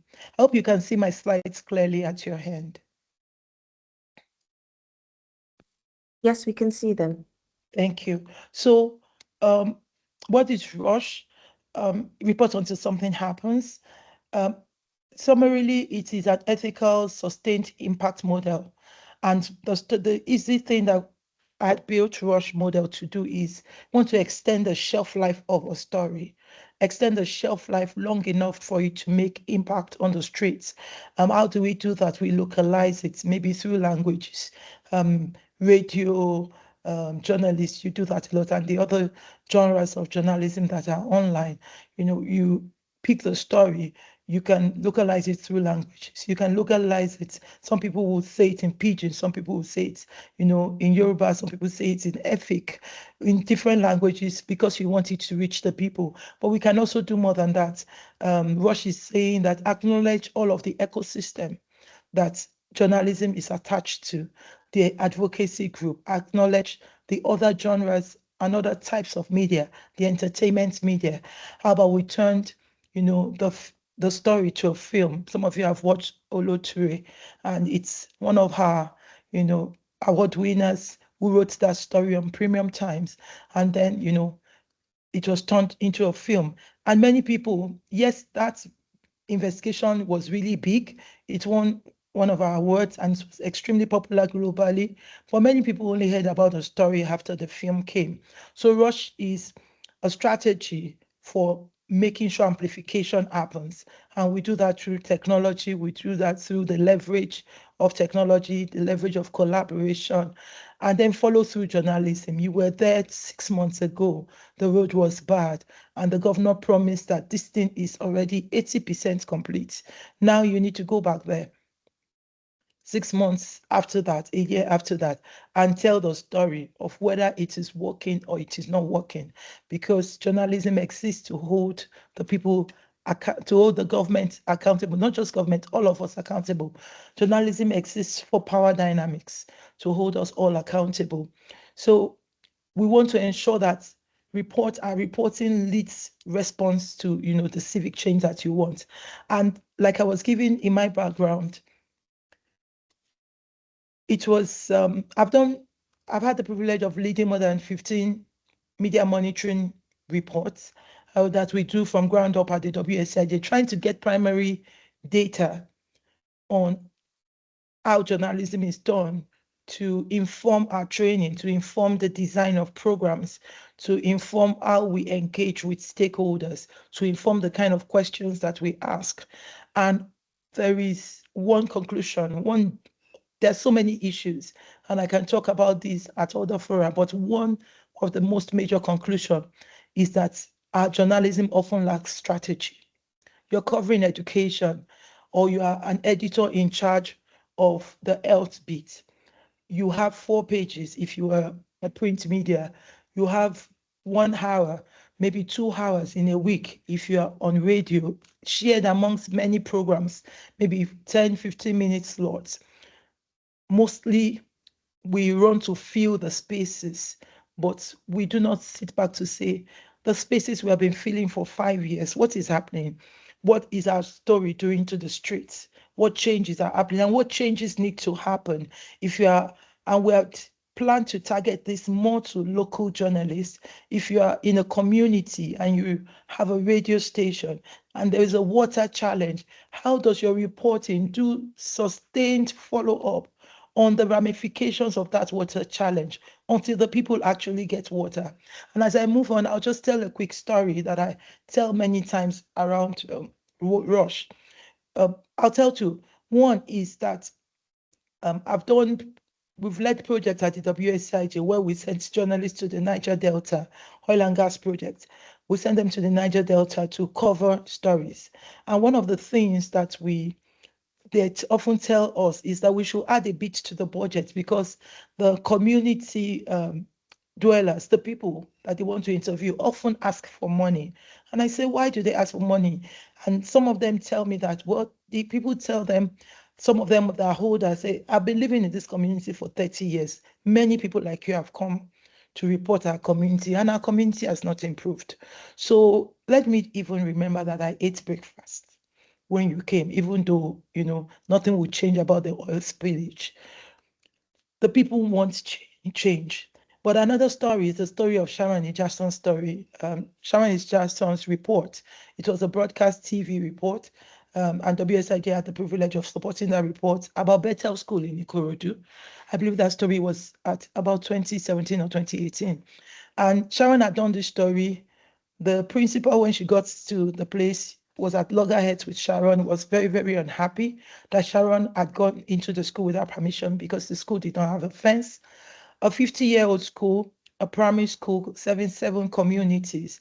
And this primary school lacked, the buildings were dilapidated. The children, all the blocks were broken down. And Sharon did the first story. In that first story, you would see in the beginning, it's online. You see in the beginning, the headmistress shouting in the background that Sharon has no permission to video.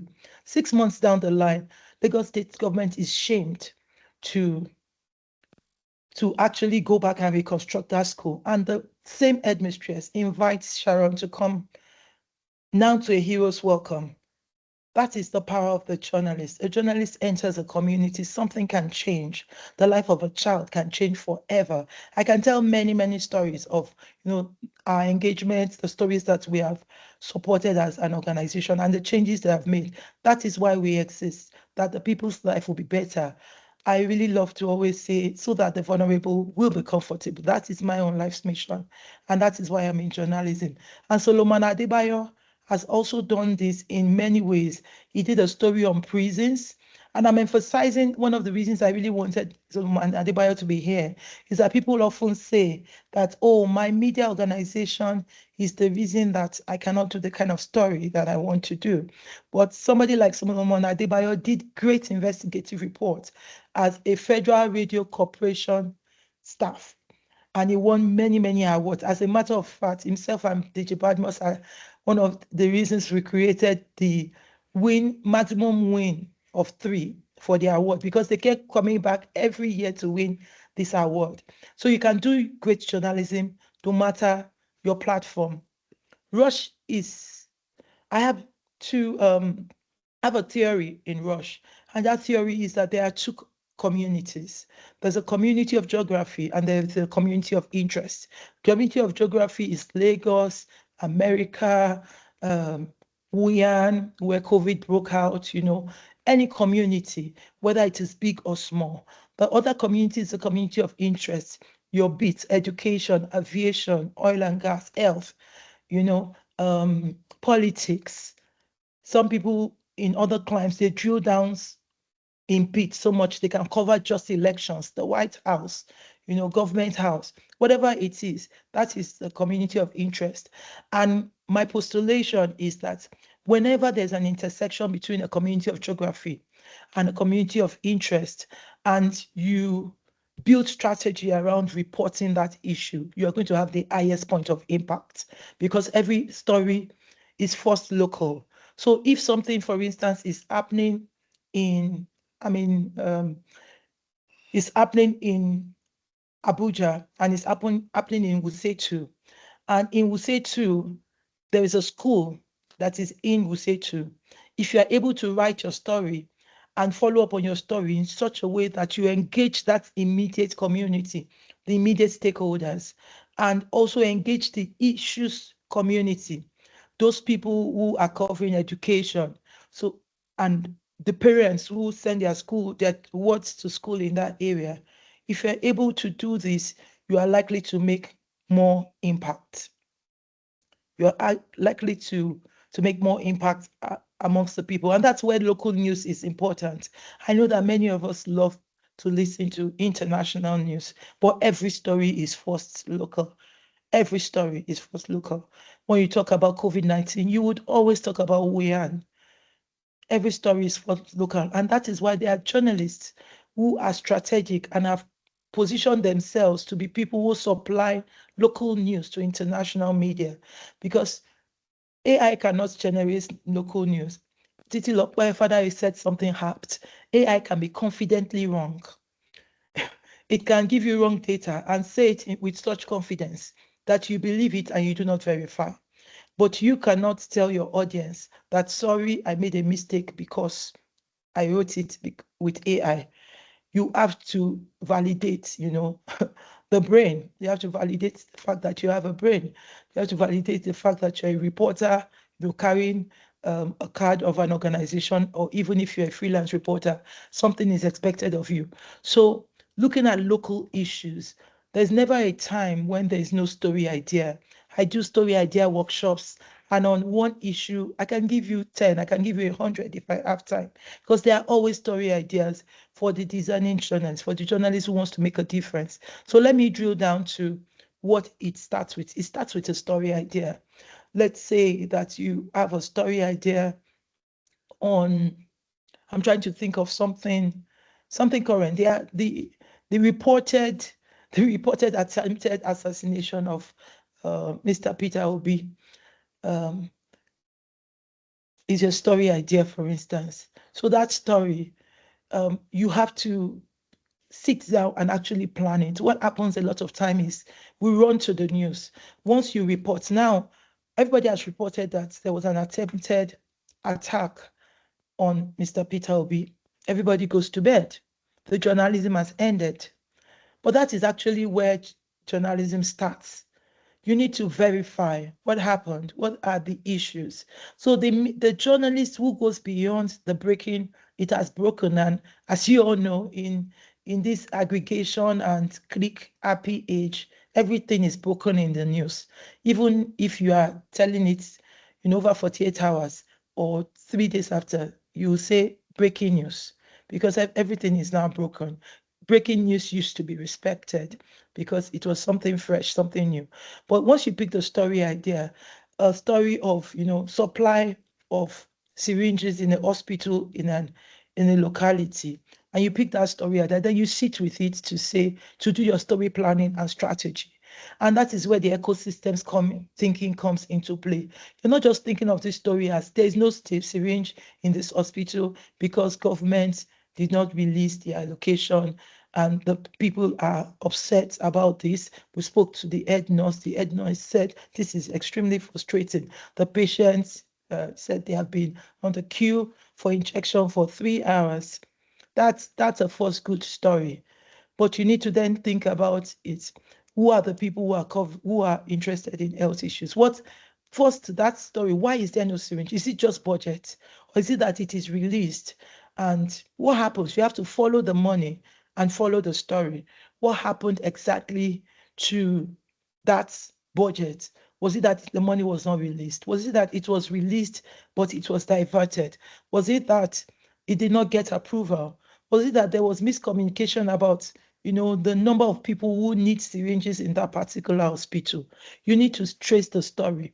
What I found is when I mentor journalists to write stories is that sometimes the journalist has already written a working title. Corruption in Suleja General Hospital, if there was something like that. But just as corruption in Suleja General Hospital, as Minister Stephan's budget for syringes, the journalist goes to check, and journalist realizes that the minister actually had nothing to do with it. The money were released, and really there's no story. But the journalist is sentimental about the work she or he has put into that story, and decides I must go ahead with this story, and finds many, many other stories to tell to make the story look good. No, you have to do the ecosystem thinking. You have to do your checks. You have to go back to ask the questions, not just for surface, not just to break the news, but deeper, in a way that when you tell that story well, you would find out whether it is members of staff, which happens a lot in Nigerian hospital. Sometimes there are facilities, the government buys a big machine, but the hospital already has a partnership with a private hospital that gives them, their staff, some commission whenever a client or a patient comes. And so when government buys the machine, somebody goes and removes a plug from it, and then it never works. And because of that, that machine is grounded. The people are frustrated. They have to pay more money going to other places. You have to, even when you find that it is not government at fault, you have to tell the story, because accountability is for all of us. Also in planning, and I'll say that on the next page. Let me run through this because of my time. You have to do your field work. I know that it is now very, very convenient to sit down, call everybody, and just say, let us hear your side of the story. And once you have 5 quotes, you believe you have a story, you write a narrative around it, and you go. But if our story was really, really making a difference. Our country should not be where it is. The places where our stories are better, we are seeing changes. We're seeing some changes. I know that it's complicated, it's complex as reporters in Nigeria, and I always praise reporters in Nigeria because, it's a difficult environment to work in, but there's a lot more that we can do.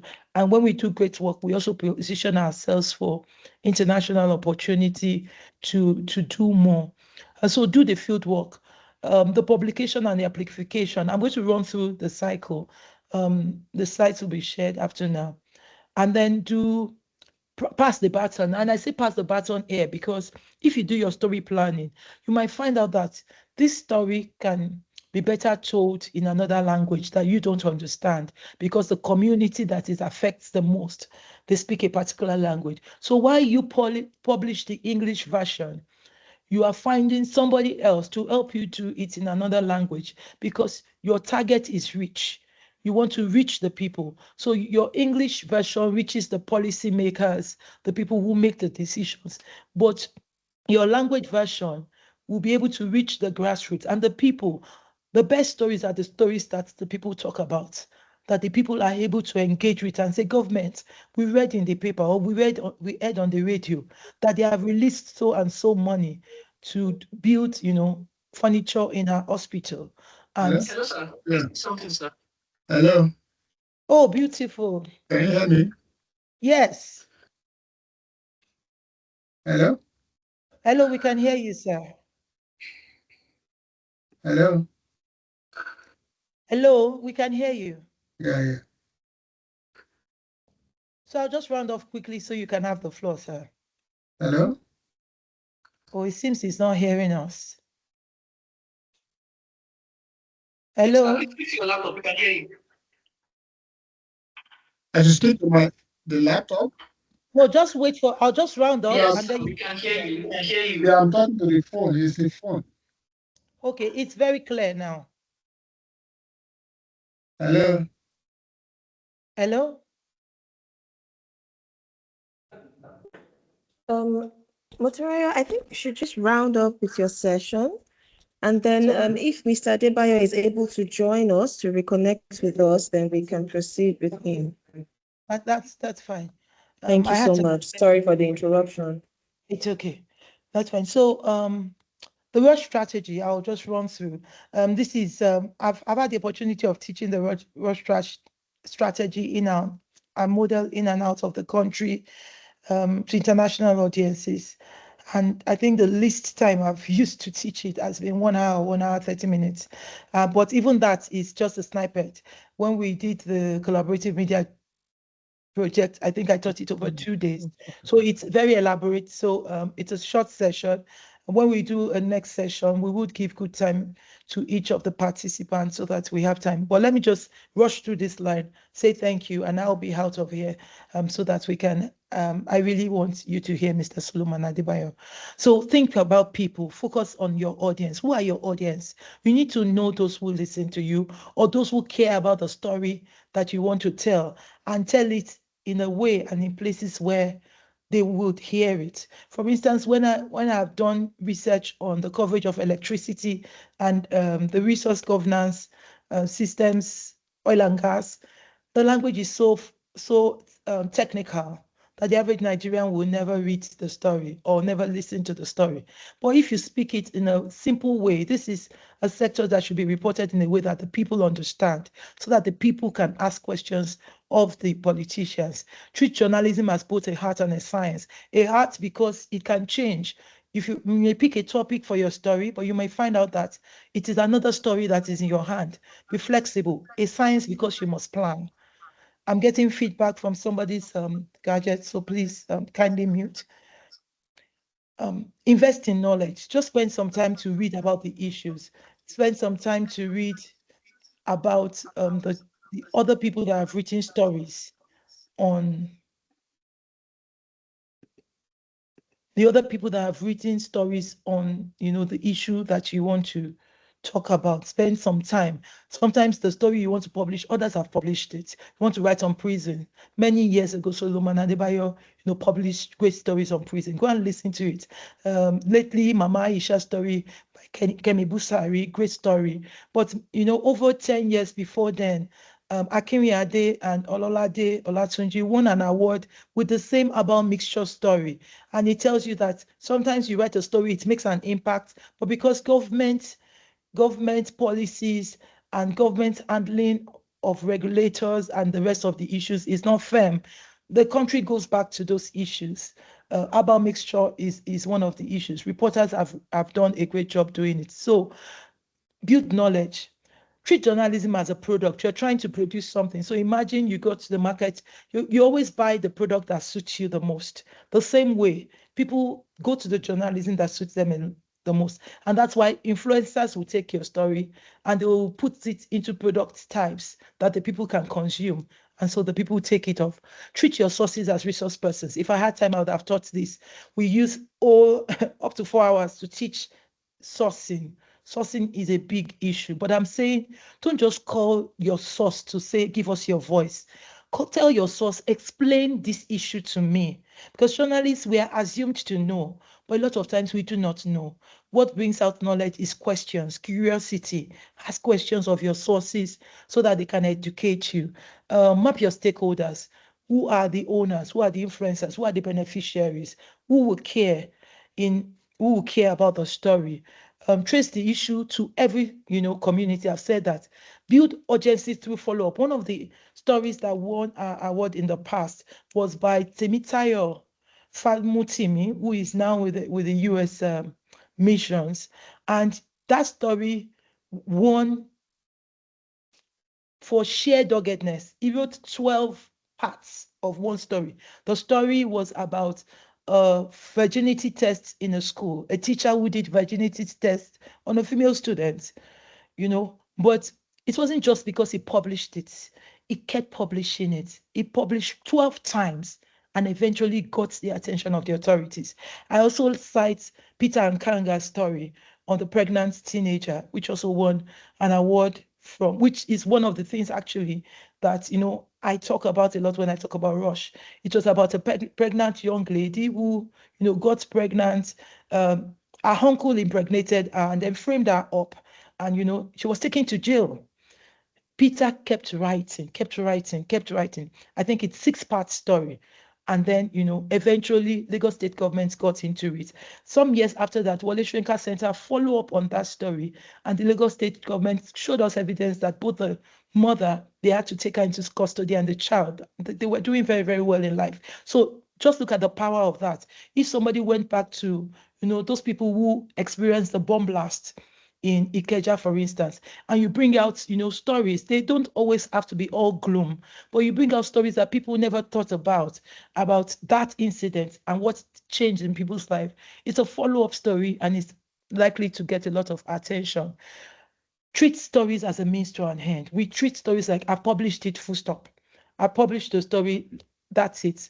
But treat it as a means to an end. We want a better society. We want Nigeria to be better. We want Africa to be better. So let us do that. Then, for those who are editors or media owners, and Wole Soyinka Center does this with editors, sometimes we bring media organizations together to co-publish stories. Sometimes you can collaborate with a filmmaker, collaborate with a poet, collaborate, because you have to do stories. Storytelling is powerful, and stories are powerful when they are digestible, when the audience can take it in. If I speak to you in a language now, if I was speaking in Swahili, all of you will be, the chat room will be agog with, what are you saying? We don't understand you, because our language must align. So treat your story that way. Think of who can help to amplify it ethically. I like that Titilope really emphasized ethics in the use of AI, because it's so easy. You want to do a report, AI can make you do it in 30 minutes. But what did you do? Do it ethically. And put your critical thinking into it. That is why we're better. And then deploy technology. We're in the age of technology. There's so much that we can do with technology. I always say, I have a presentation that I do for younger audiences where I talk about Voltron, a cartoon I watched as a child. And this cartoon, and this is my final slide, this cartoon is about different lions. They are all machines. But when they come together, some of you might know it from the 80s, when they come together, they form a bigger human being, a huge robot called the Voltron. And then the Voltron saves everybody. It makes things happen. It gets the bad guys, gets them in prison, gets them out of power, makes the good people safer, makes the people happy. When we collaborate, when we strategize around our story, when we report until something happens, we are definitely going to be the Voltron of the people, and trust will rise. Our means of livelihood, when people trust us more, they will pay more for media. When people trust us more, democracy will work better for the people, and journalism will be trusted as it is now, and as it should be more. So thank you very much for your time. Enjoy the rest of your session. Unfortunately, I really do have to run. I'm already behind schedule for my next presentation. Thank you so much for joining. If there are questions that are pertinent, I would be glad to perhaps send notes after now, but with Solomon Adebayo in the room, I don't think there's any question, except it has to do particularly with the model that you will not find answers to. So thank you for your time, and thank you again for joining us. Thank you so much, Motorayo, for taking the time to run through this session with us. We can see that we have so many questions. There's been a lot of engagement in the chat box, but we will collate all these questions.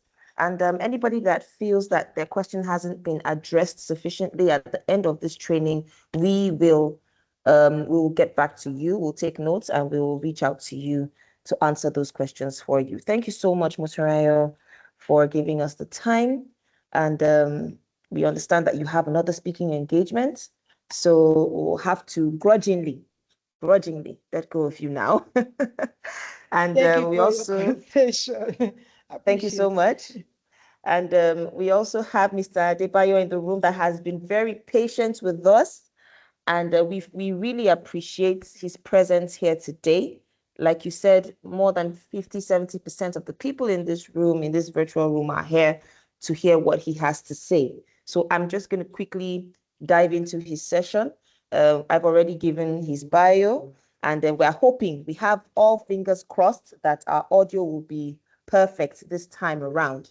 Mr. Adebayo, thank you so much for your patience. You have the floor, sir.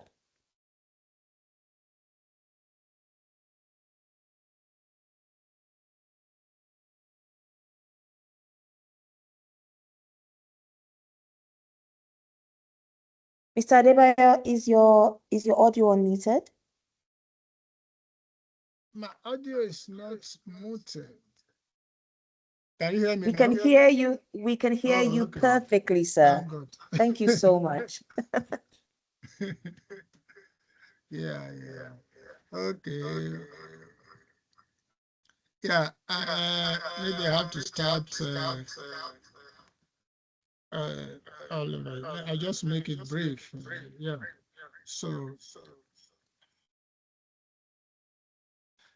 as I was saying, that radio reporting is a unique form of reporting, because unlike print and TV, that you have time to read, you have time to like a newspaper reporter have time to do research, do data analysis, do a lot of gather information. Mr. Adebayo, please allow me to interrupt you for a bit. Yes, there's an echo. So I believe you have two devices that are unmuted where you are. So if you can mute one and then speak through the other. I think that's where the feedback is coming from. Do I have two devices? I don't think so. You can continue, sir.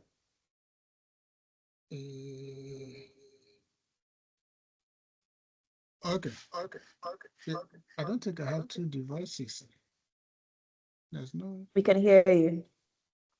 We can hear you, sir. Please proceed. Okay. Thank you so much. Yes, I was saying that as a radio journalist, you work with sound. Because people are listening, people like, unlike a TV, if you are watching the TV, your concentration, you have to use your eyes. Your concentration is on the TV. If you are reading a newspaper report, you cannot be reading and be doing any other thing. You have to concentrate on what you're reading. You cannot be reading newspaper and be watching TV at the same time. You cannot be watching TV at the same time and reading newspaper at the same time. But radio, you can be listening to radio and be doing 10 different things.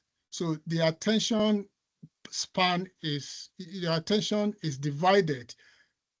So if somebody is listening to radio and you are not saying something interesting, they won't concentrate. They rather some people will on their radio and be watching TV. Some people will on their radio and be reading newspaper. So for you to captivate your audience, you have to say something that will capture his attention. That once they have your story on the radio, they switch on their TV. Oh, can you listen to this news? They stop what they are reading.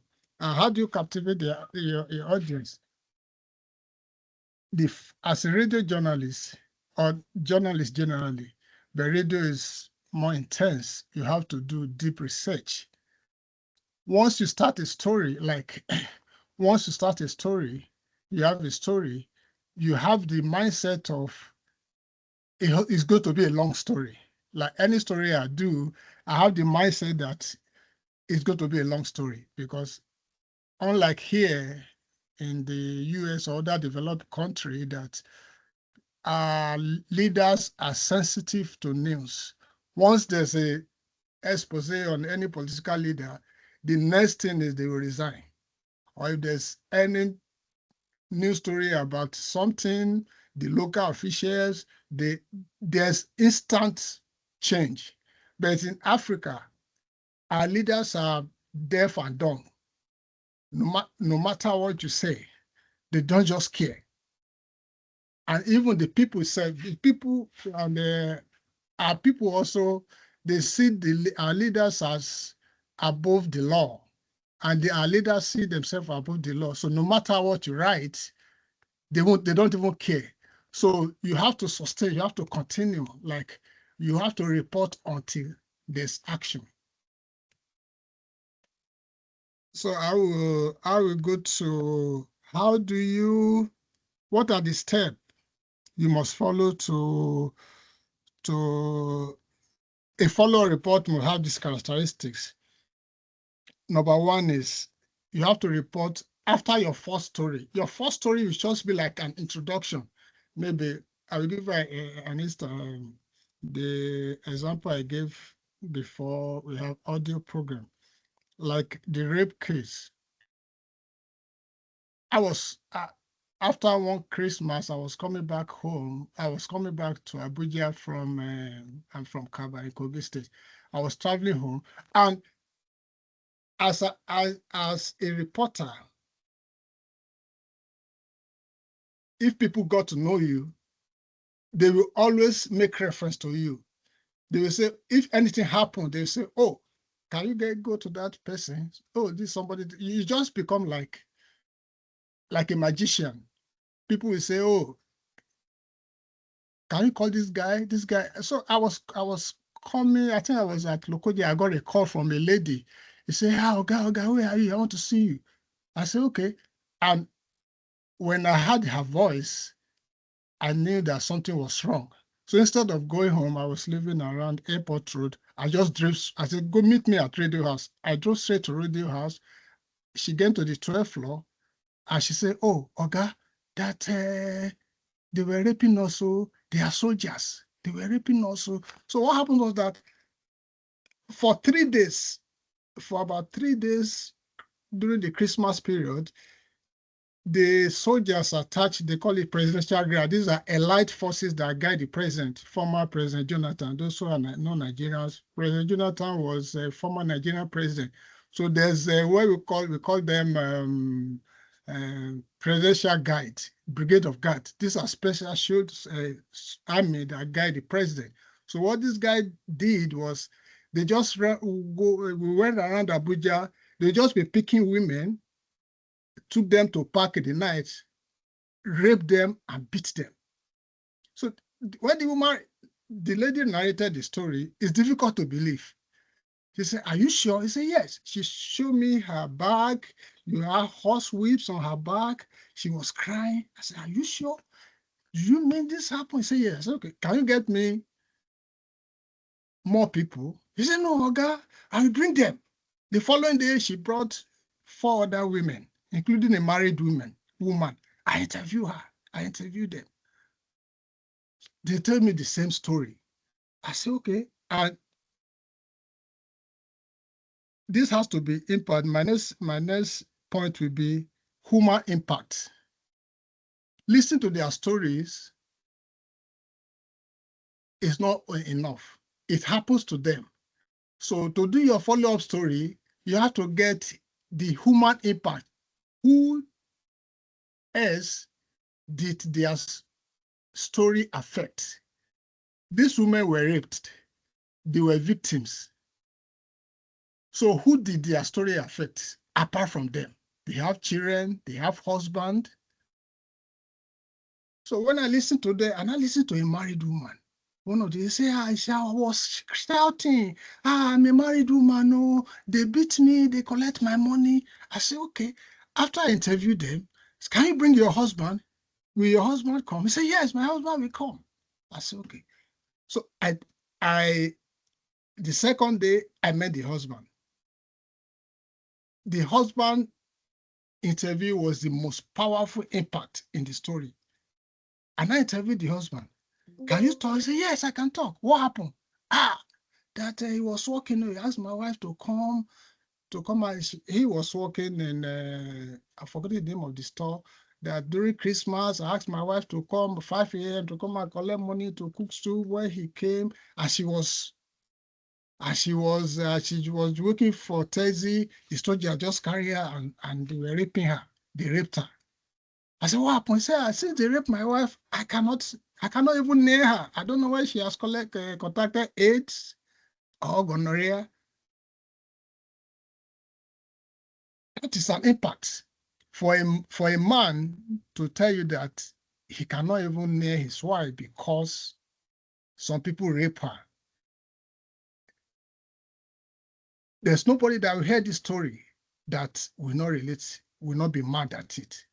So I got this thing. So in a follow-up story, you have to look for impact. Who does the story affect? And if you are preparing a radio story, just have like in Radio Nigeria where I work, we have they give you about 2-minute bulletin, 2 minutes in a news story. But if you have an investigative report, like if I have my report, they can give you 3-4 minutes. So in these 3-4 minutes, you already prepare your story. This story, just have it at the back of your mind. Your first story is you're not going to make an impact. So prepare follow-up stories. And the follow-up stories you prepare, we have human impact. So when I got the story, I did not include it in my first story. That is a different thing. So I went out with the first story. So I started my investigations. I had to start investigation. You don't just listen to what somebody tell you. You have to do your independent research. Where are the soldiers? Where did they stay? What type of vehicle do they use? They tell me. So I was able to trace them. I said, okay, I put the lady in my car. We went around Abuja. She now showed me, oh, this is one of them. This is their vehicle. I was able to take the number plate of their military vehicle. They didn't know. So I got my information. I did the story. The first story I did, the following day, my story went out. It was like there was an earthquake at the army headquarters. They were shouting, they were calling this thing. So I will stop at that.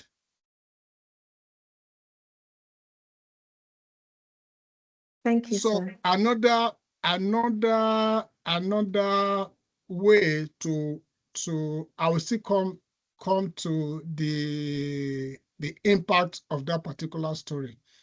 Another way to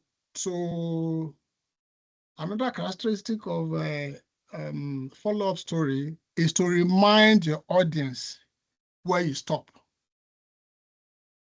Your first story should be an introduction. Your next segment is not to rehearse what you have told them. They've listened to what you said. But you have to tie them back. Somebody might be listening for the first time. You don't just start, oh, okay. Last week, we brought you a report of so thing happened. But this week, and if in ending your report, an investigative report, a long form report, follow-up report, in ending your report, you have to either ask a question for anybody that is listening, ask a question or throw like a kite. Like you can ask a question like, okay, will like the army stories, like the rape story, will the military authority take action? Will the military authority take action? Let's wait and see. You can end your story there.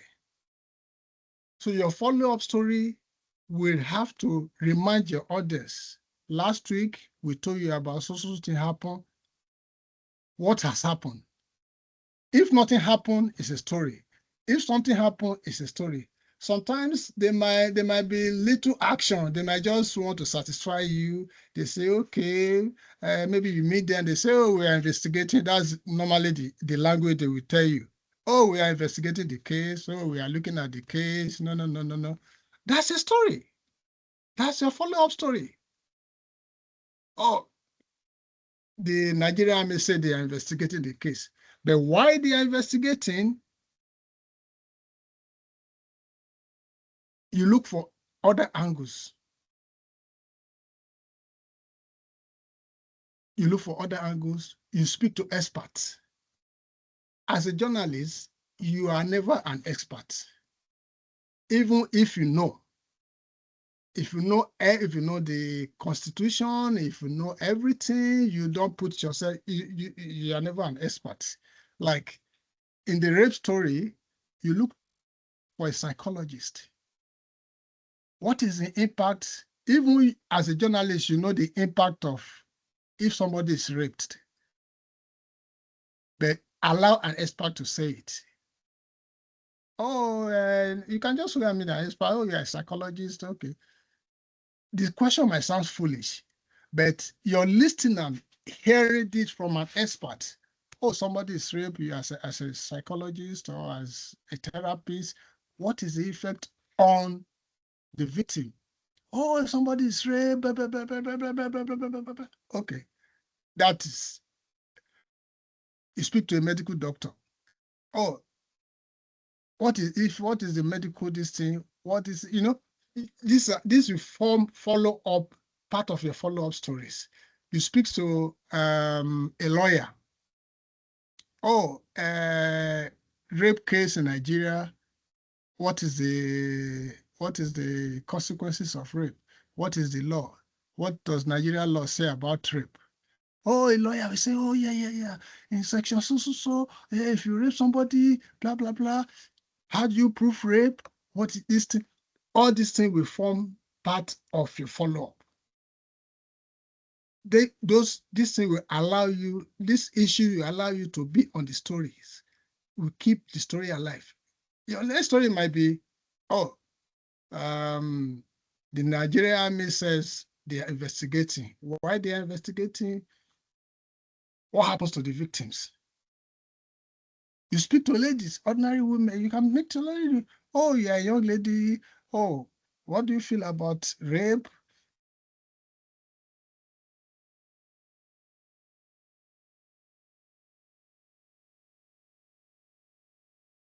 And the next step, like the story, I also make reference, like I said, I will use my reporting experience to, like there's a story about fake hospitals in Abuja too. You call it Primus Hospital, where they imported some Indian doctors from India, and is a government hospital located in Karu. So what the FCT administration did was to practically sell the hospital that's supposed to be government hospital servicing the whole area, all those who live in Abuja, the whole area of Karu. And they give it to an Indian. And the Indian woman was paying FCT $40 million a month.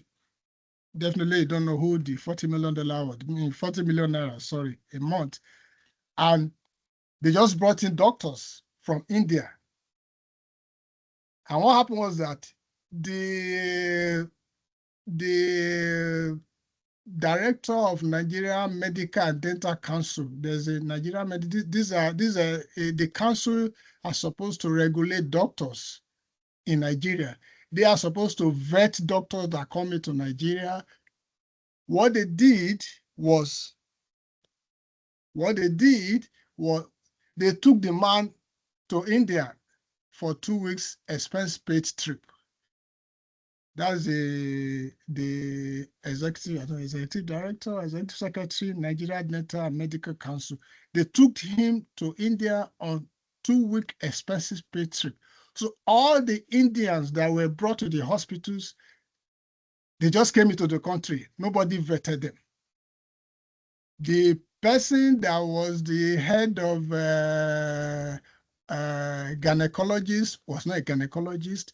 The person that headed the lab was not a lab scientist. They employed a lady. She's an optometrist. Optometrists are just people that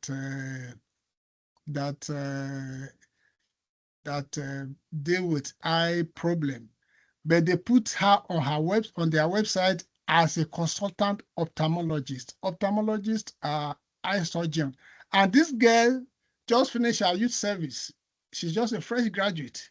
They put her on her website as a consultant ophthalmologist. And, you know, being that they are Indians, Nigerians, we like foreigner, we like foreign hospitals. People are paying 500,000 naira then to go to this lady as a consultant ophthalmologist. So what I did when I started the story, that brings me to the issue of next step. So when I started the story, I did the first story. When I did this first story, you know, they were a sort of, oh, what happened, this thing. So my story now forced the FCT administration to go and do like a walk around the hospital. They now invited me. So when I followed them, so my first story was to expose what was going on in the hospital. I went to the FCT health secretary, I interviewed the health secretary, I interviewed those involved, I interviewed the FCT director of health, you know. This issue was beyond them because the deal was between the minister, the first lady, from Aso Rock, everybody was involved. So the issue was beyond the FCT secretary who expressed his outrage, the director expressed his outrage, but there's nothing they could do. So when I did the first story, the FCT secretary of health now a sort of mandated all the FCT directors to visit the hospital. That also served as my follow-up story.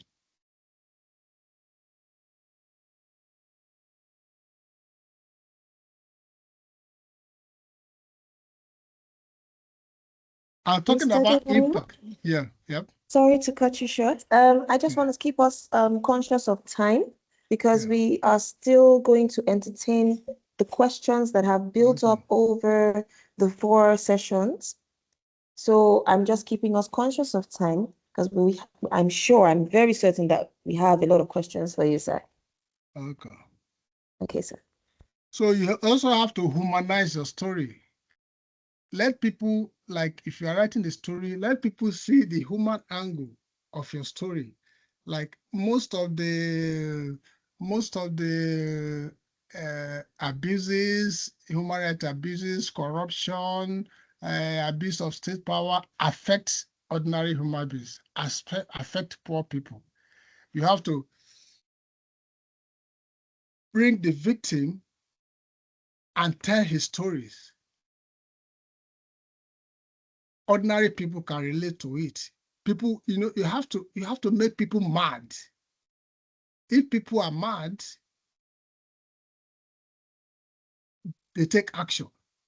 You have to make people mad. Even if the minister does not to take action, people that hears the story, they will call him. Oh, we have this thing on radio. What happened? We have this thing on radio. People will start calling.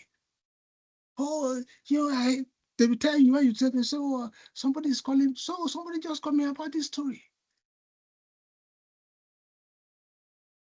And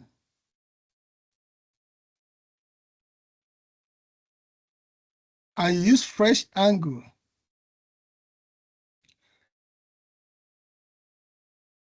And in humanizing your story,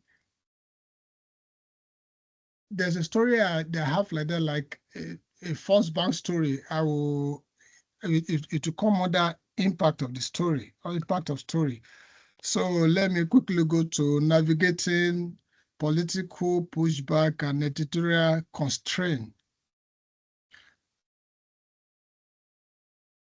The fact is that every media has an interest. Either you're a public media, either you're a private media. If you're a public media, like in Africa, if you're a government media, either a state radio or a federal radio. If you're a federal radio, the mentality of an average Nigerian political office holder is that if you are a federal radio or federal media houses, they are established to protect the interest of the government. They are established to protect the interest of the government. They are established to serve as PR strategies to the government. If you have a private radio, probably the owner of the radio has an interest. If you are a state radio, the state radio, the governor feels that the radio should project the image of the state.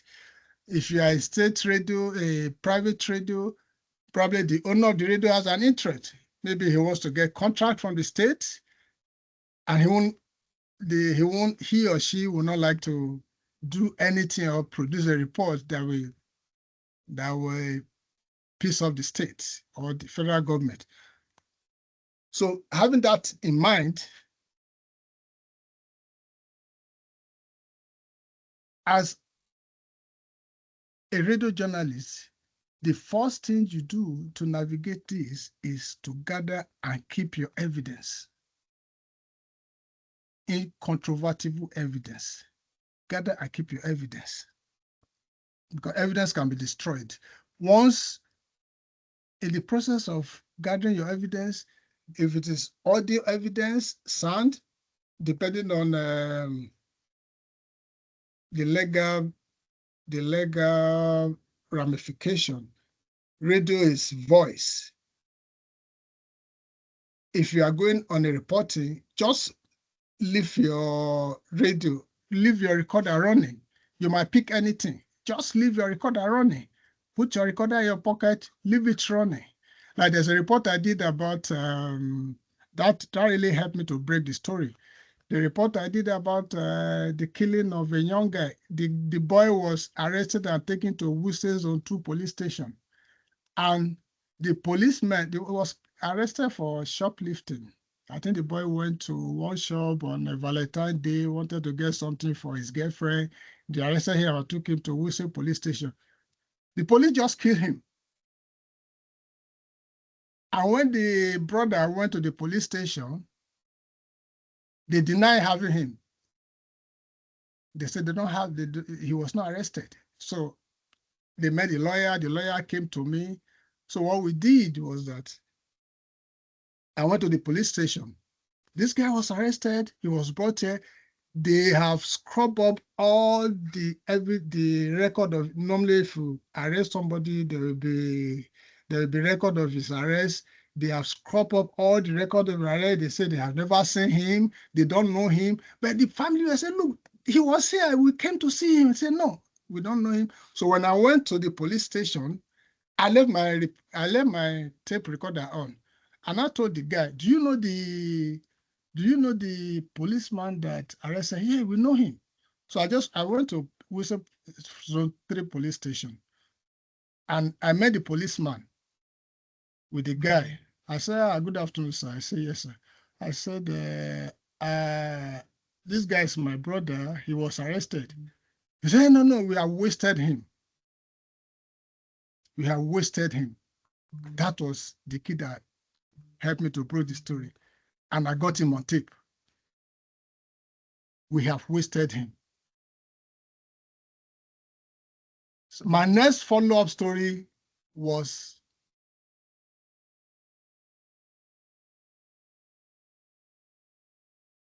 he was killed. Because I have incontrovertible evidence that he was killed. I have his voice. So when that story came out that he was killed, this guy, Moshood Jimoh, is not the Commissioner of Police of Lagos. He was the first PRO then. He was my friend.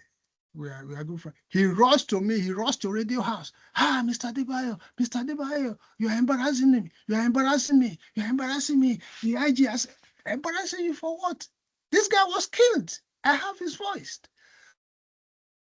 When I started the first part of the story and I went to FCT command, they denied that no, this guy was killed. What they did was that immediately they transferred the DPO and the policeman out of Abuja, and they denied that no, we don't have him, he was killed.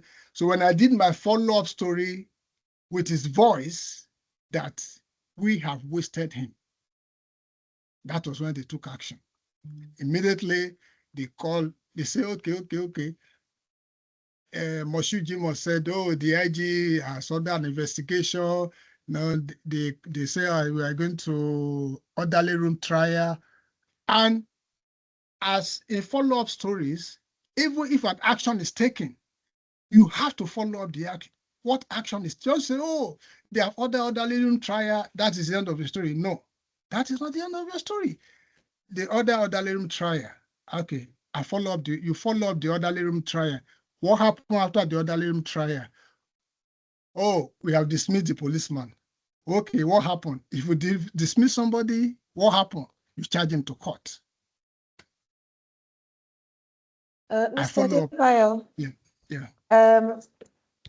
I'm going to have to interrupt the session now because we've really fallen far behind on time, and I'm very sure that our participants will have some questions for you.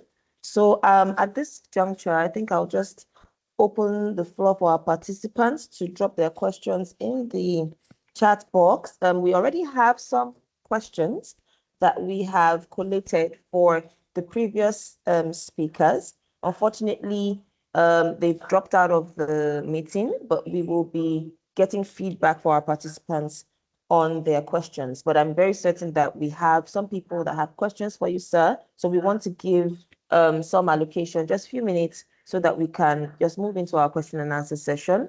I don't know if anyone has questions on Mr. Adebayo's session. Please drop a message for us in the chat box so that Mr. Adebayo can go ahead to respond to them.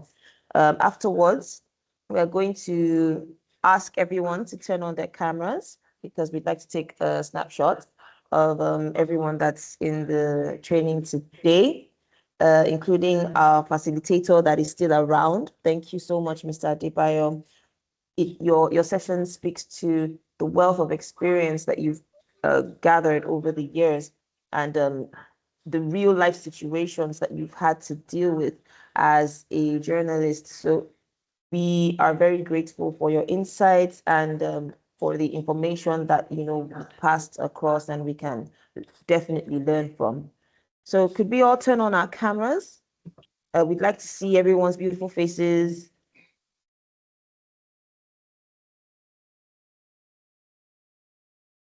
Okay.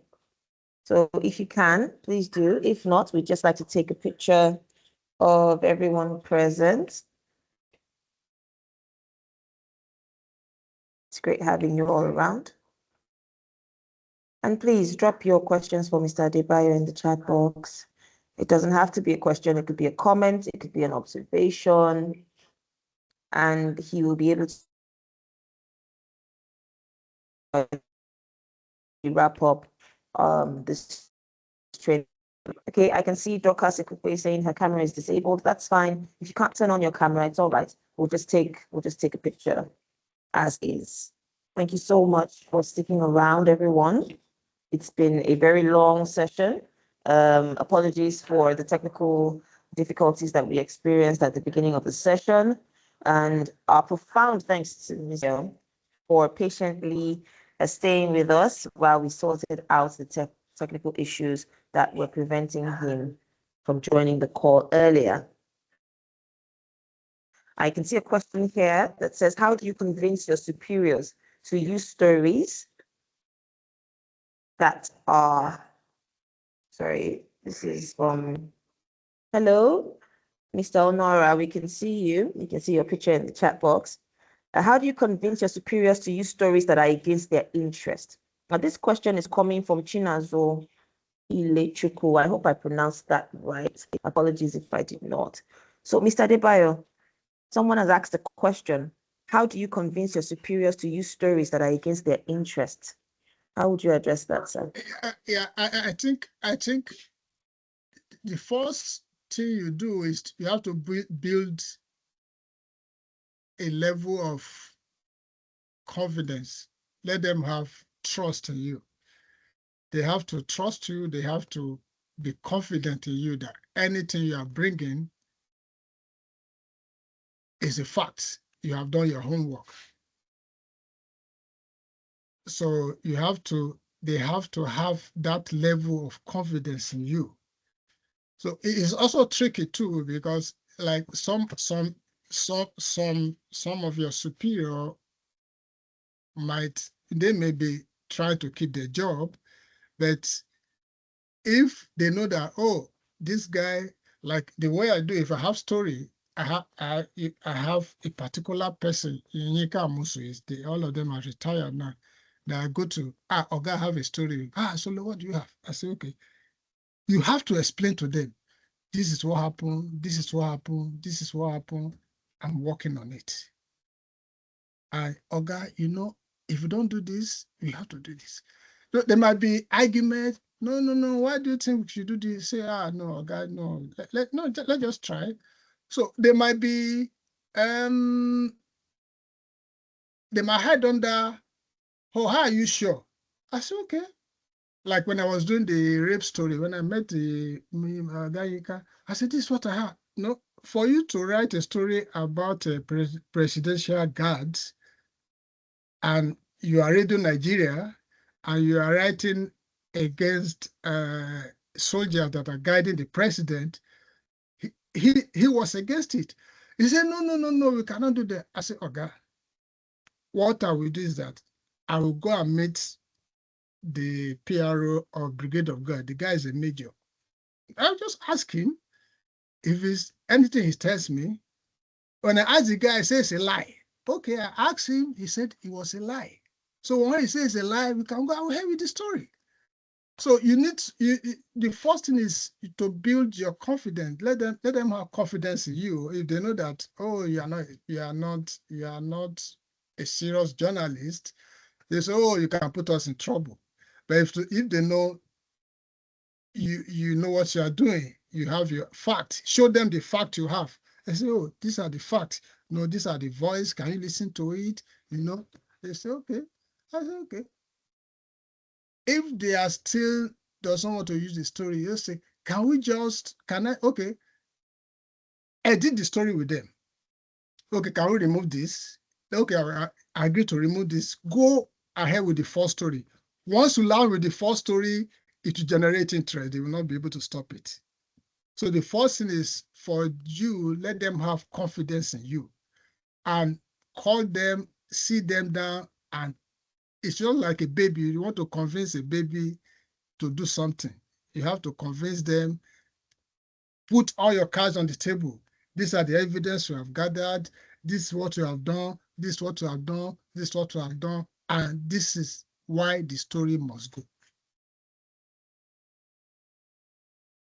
Thank you so much, Mr. Adebayo.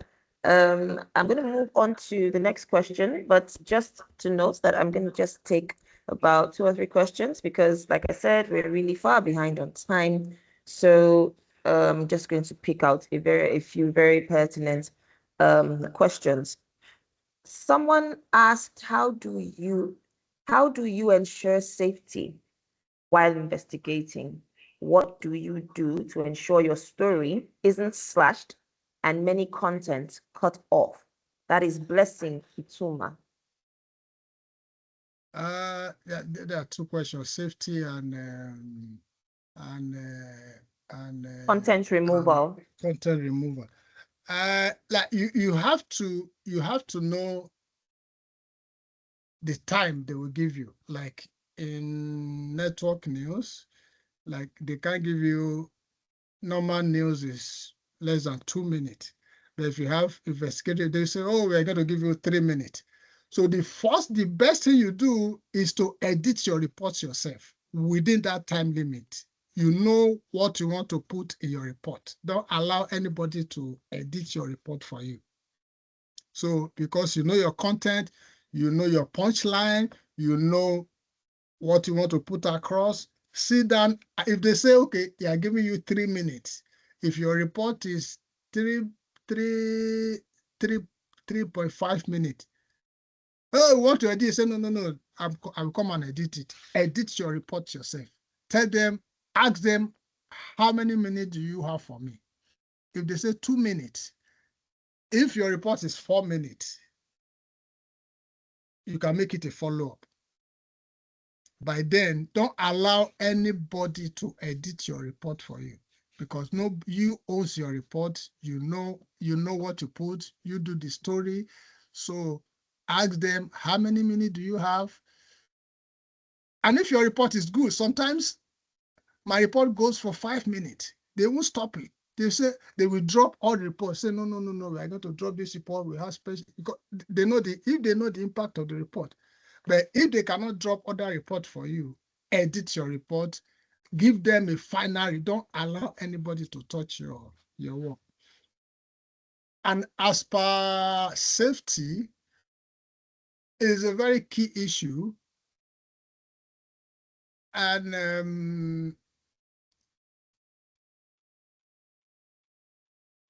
it may sound funny and strange that I don't really go extra mind to worry about my safety. I don't know why.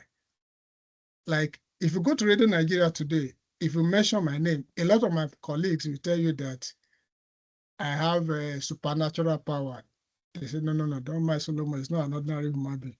So what I believe is that once you are doing something that is right, that is just my belief. It might not work for anybody. My belief that if you are doing something that is right and you don't compromise, you don't collect bribe, you don't go out with the intent of hurting people,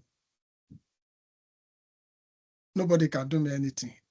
That's what I want, what I just believe. Sometimes if I do a report in Radio Nigeria, okay, let me give you a typical example. I don't know. I just like to say this. Sorry for the time. When I did the rape story about the army, when the whole defense army headquarters was on fire, they were calling our defense correspondent, Chukuma. Who is this boy? Who is this boy? Chukuma called me. Oga Solo, they are disturbing me. So the commanding officer of Brigade of Guard, he was a Brigadier General Jen. General Tewe, Emmanuel Tewe is retired now. He now sent his PRO, a major. He sent the man to Radio House that I should come and bring me. They came with a truckload of soldiers. The army, the major called me, and the commanding officer gave the major a specific instruction: don't come here unless you bring Solomon Adebayo. So the major came to the next room and said, Oga Solo, because the guy job was online. He said, Oga Solo, my Oga want to see you. He said, Yoruba. He started begging, my Oga want to see you, please. So I said, okay, let's go. When I decided to follow him, the whole newsroom thought I was crazy. He said, Solo, where are you going? You're going to Mogadishu Barrack with this report you did? I said, yeah, I'm going. Because I have my facts. I followed him. So when I got to the man's office, I was in the living room. The major was still saying, Oga Solo, is there anything I can do to stop your report? Because the brigadier was on the PRO that, why did they allow my report to go? Is there anything I can do to? I said, there's nothing you can do to stop my report. So when I entered the general office, I was just sitting casually. The major was shaking. The man started, hey! That was then, Boko Haram was just in the formative year there. Hey, do you know you are threatening national security? You are threatening national security? Hey, yeah. I just look at him. I'm not threatening national security. He said, yeah. Hey, this thing, I'm destroying the image of the Nigerian army. What am I doing? His guy is calling him from the. As I was sitting with him, his boast, a general called him from defense headquarters. He said, hey, my guy is talking now. He's before me now. The guy gave me my phone. He said, what the guy say? Oga Solomon, now you want to kill us? And I told him, I said, look. So the guy was shouting. I was just calm. I said, Oga, my follow-ups, it was in the morning. We just had the 7 a.m. I said, Oga, my follow-up story is going up 4 p.m. And it was around 2 p.m. He said, hey, he now sat back. You are happy follow-ups? I said, yes, my follow-up story is going up 4 p.m. I said, I have the evidence. What are the evidence? I brought out my phone.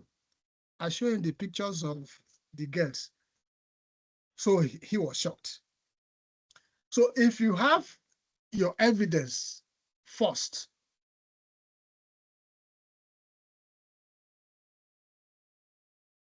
though investigation reporting is a dangerous thing, you have to take care of yourself, you have to be careful, but to me, the way I do my own is I just feel that but make sure you do what is right. Make sure you do what is right, gather your evidence, be conscious of yourself. Though there might be people that may try to harm you, but that's just my own personal. It might not work for everybody, but that's it certainly works for you, sir. Yeah. Thank you so much for your very insightful session and for the questions. I can still see the questions pouring in, but unfortunately, we don't have enough time to take those questions. We've really exceeded the time expected for this training, but this gives us a good sense that there's a need for this sort of engagement, for these sorts of conversations. And of course, the center will respond accordingly and try to mobilize around this. Thank you so much, Mr. Solomon Adebayo. Again, I'm going to ask everyone to turn on their cameras. Your cameras have been enabled now, so please turn on your cameras so we can take a quick pic for the book. A quick pic for the records. Thank you. Yes, I can see everybody coming on. Thank you so much. We're going to be rounding off in about a minute, so please, everyone, put on your camera so that we can take a quick snapshot.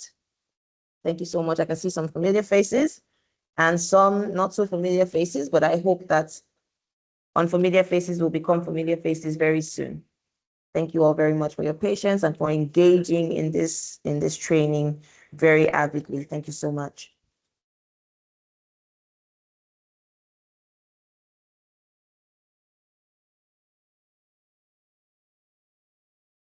And it's a wrap. Thank you all very much for joining the training. Thank you, Mr. Adebayo. We've come to the end of the training. Again, if you still have any more questions, you can direct them to the center and we'll try our best to address them as best we can. I hope we all engaged and enjoyed the training and we gained a lot of information and a lot of insights. Thank you so much, Bankole. I can see so many comments from Mr. Adebayo, questions, comments, observations, all speaking to the fact that Mr. Adebayo has done the work. He has truly done the work in his field. Are we likely to have a physical training? Well, you can direct that comment to the center via email. Again, look out for our post-training survey, as well as our newsletter, which will be sent to your inboxes next week. Thank you so much. Thank you, WSIJ. Thank you too for being patient and for joining the training and for engaging really, really well. That's the end of the training. And I bid you all a very productive afternoon as we approach the end of our week. Thank you so much. We'll try our best to share the slides afterwards. All right. I can see someone waving to me. I'm waving back. Thank you so much. And yes, Mr. Honor, I can see you waving. Thank you so much. And see you on the other side.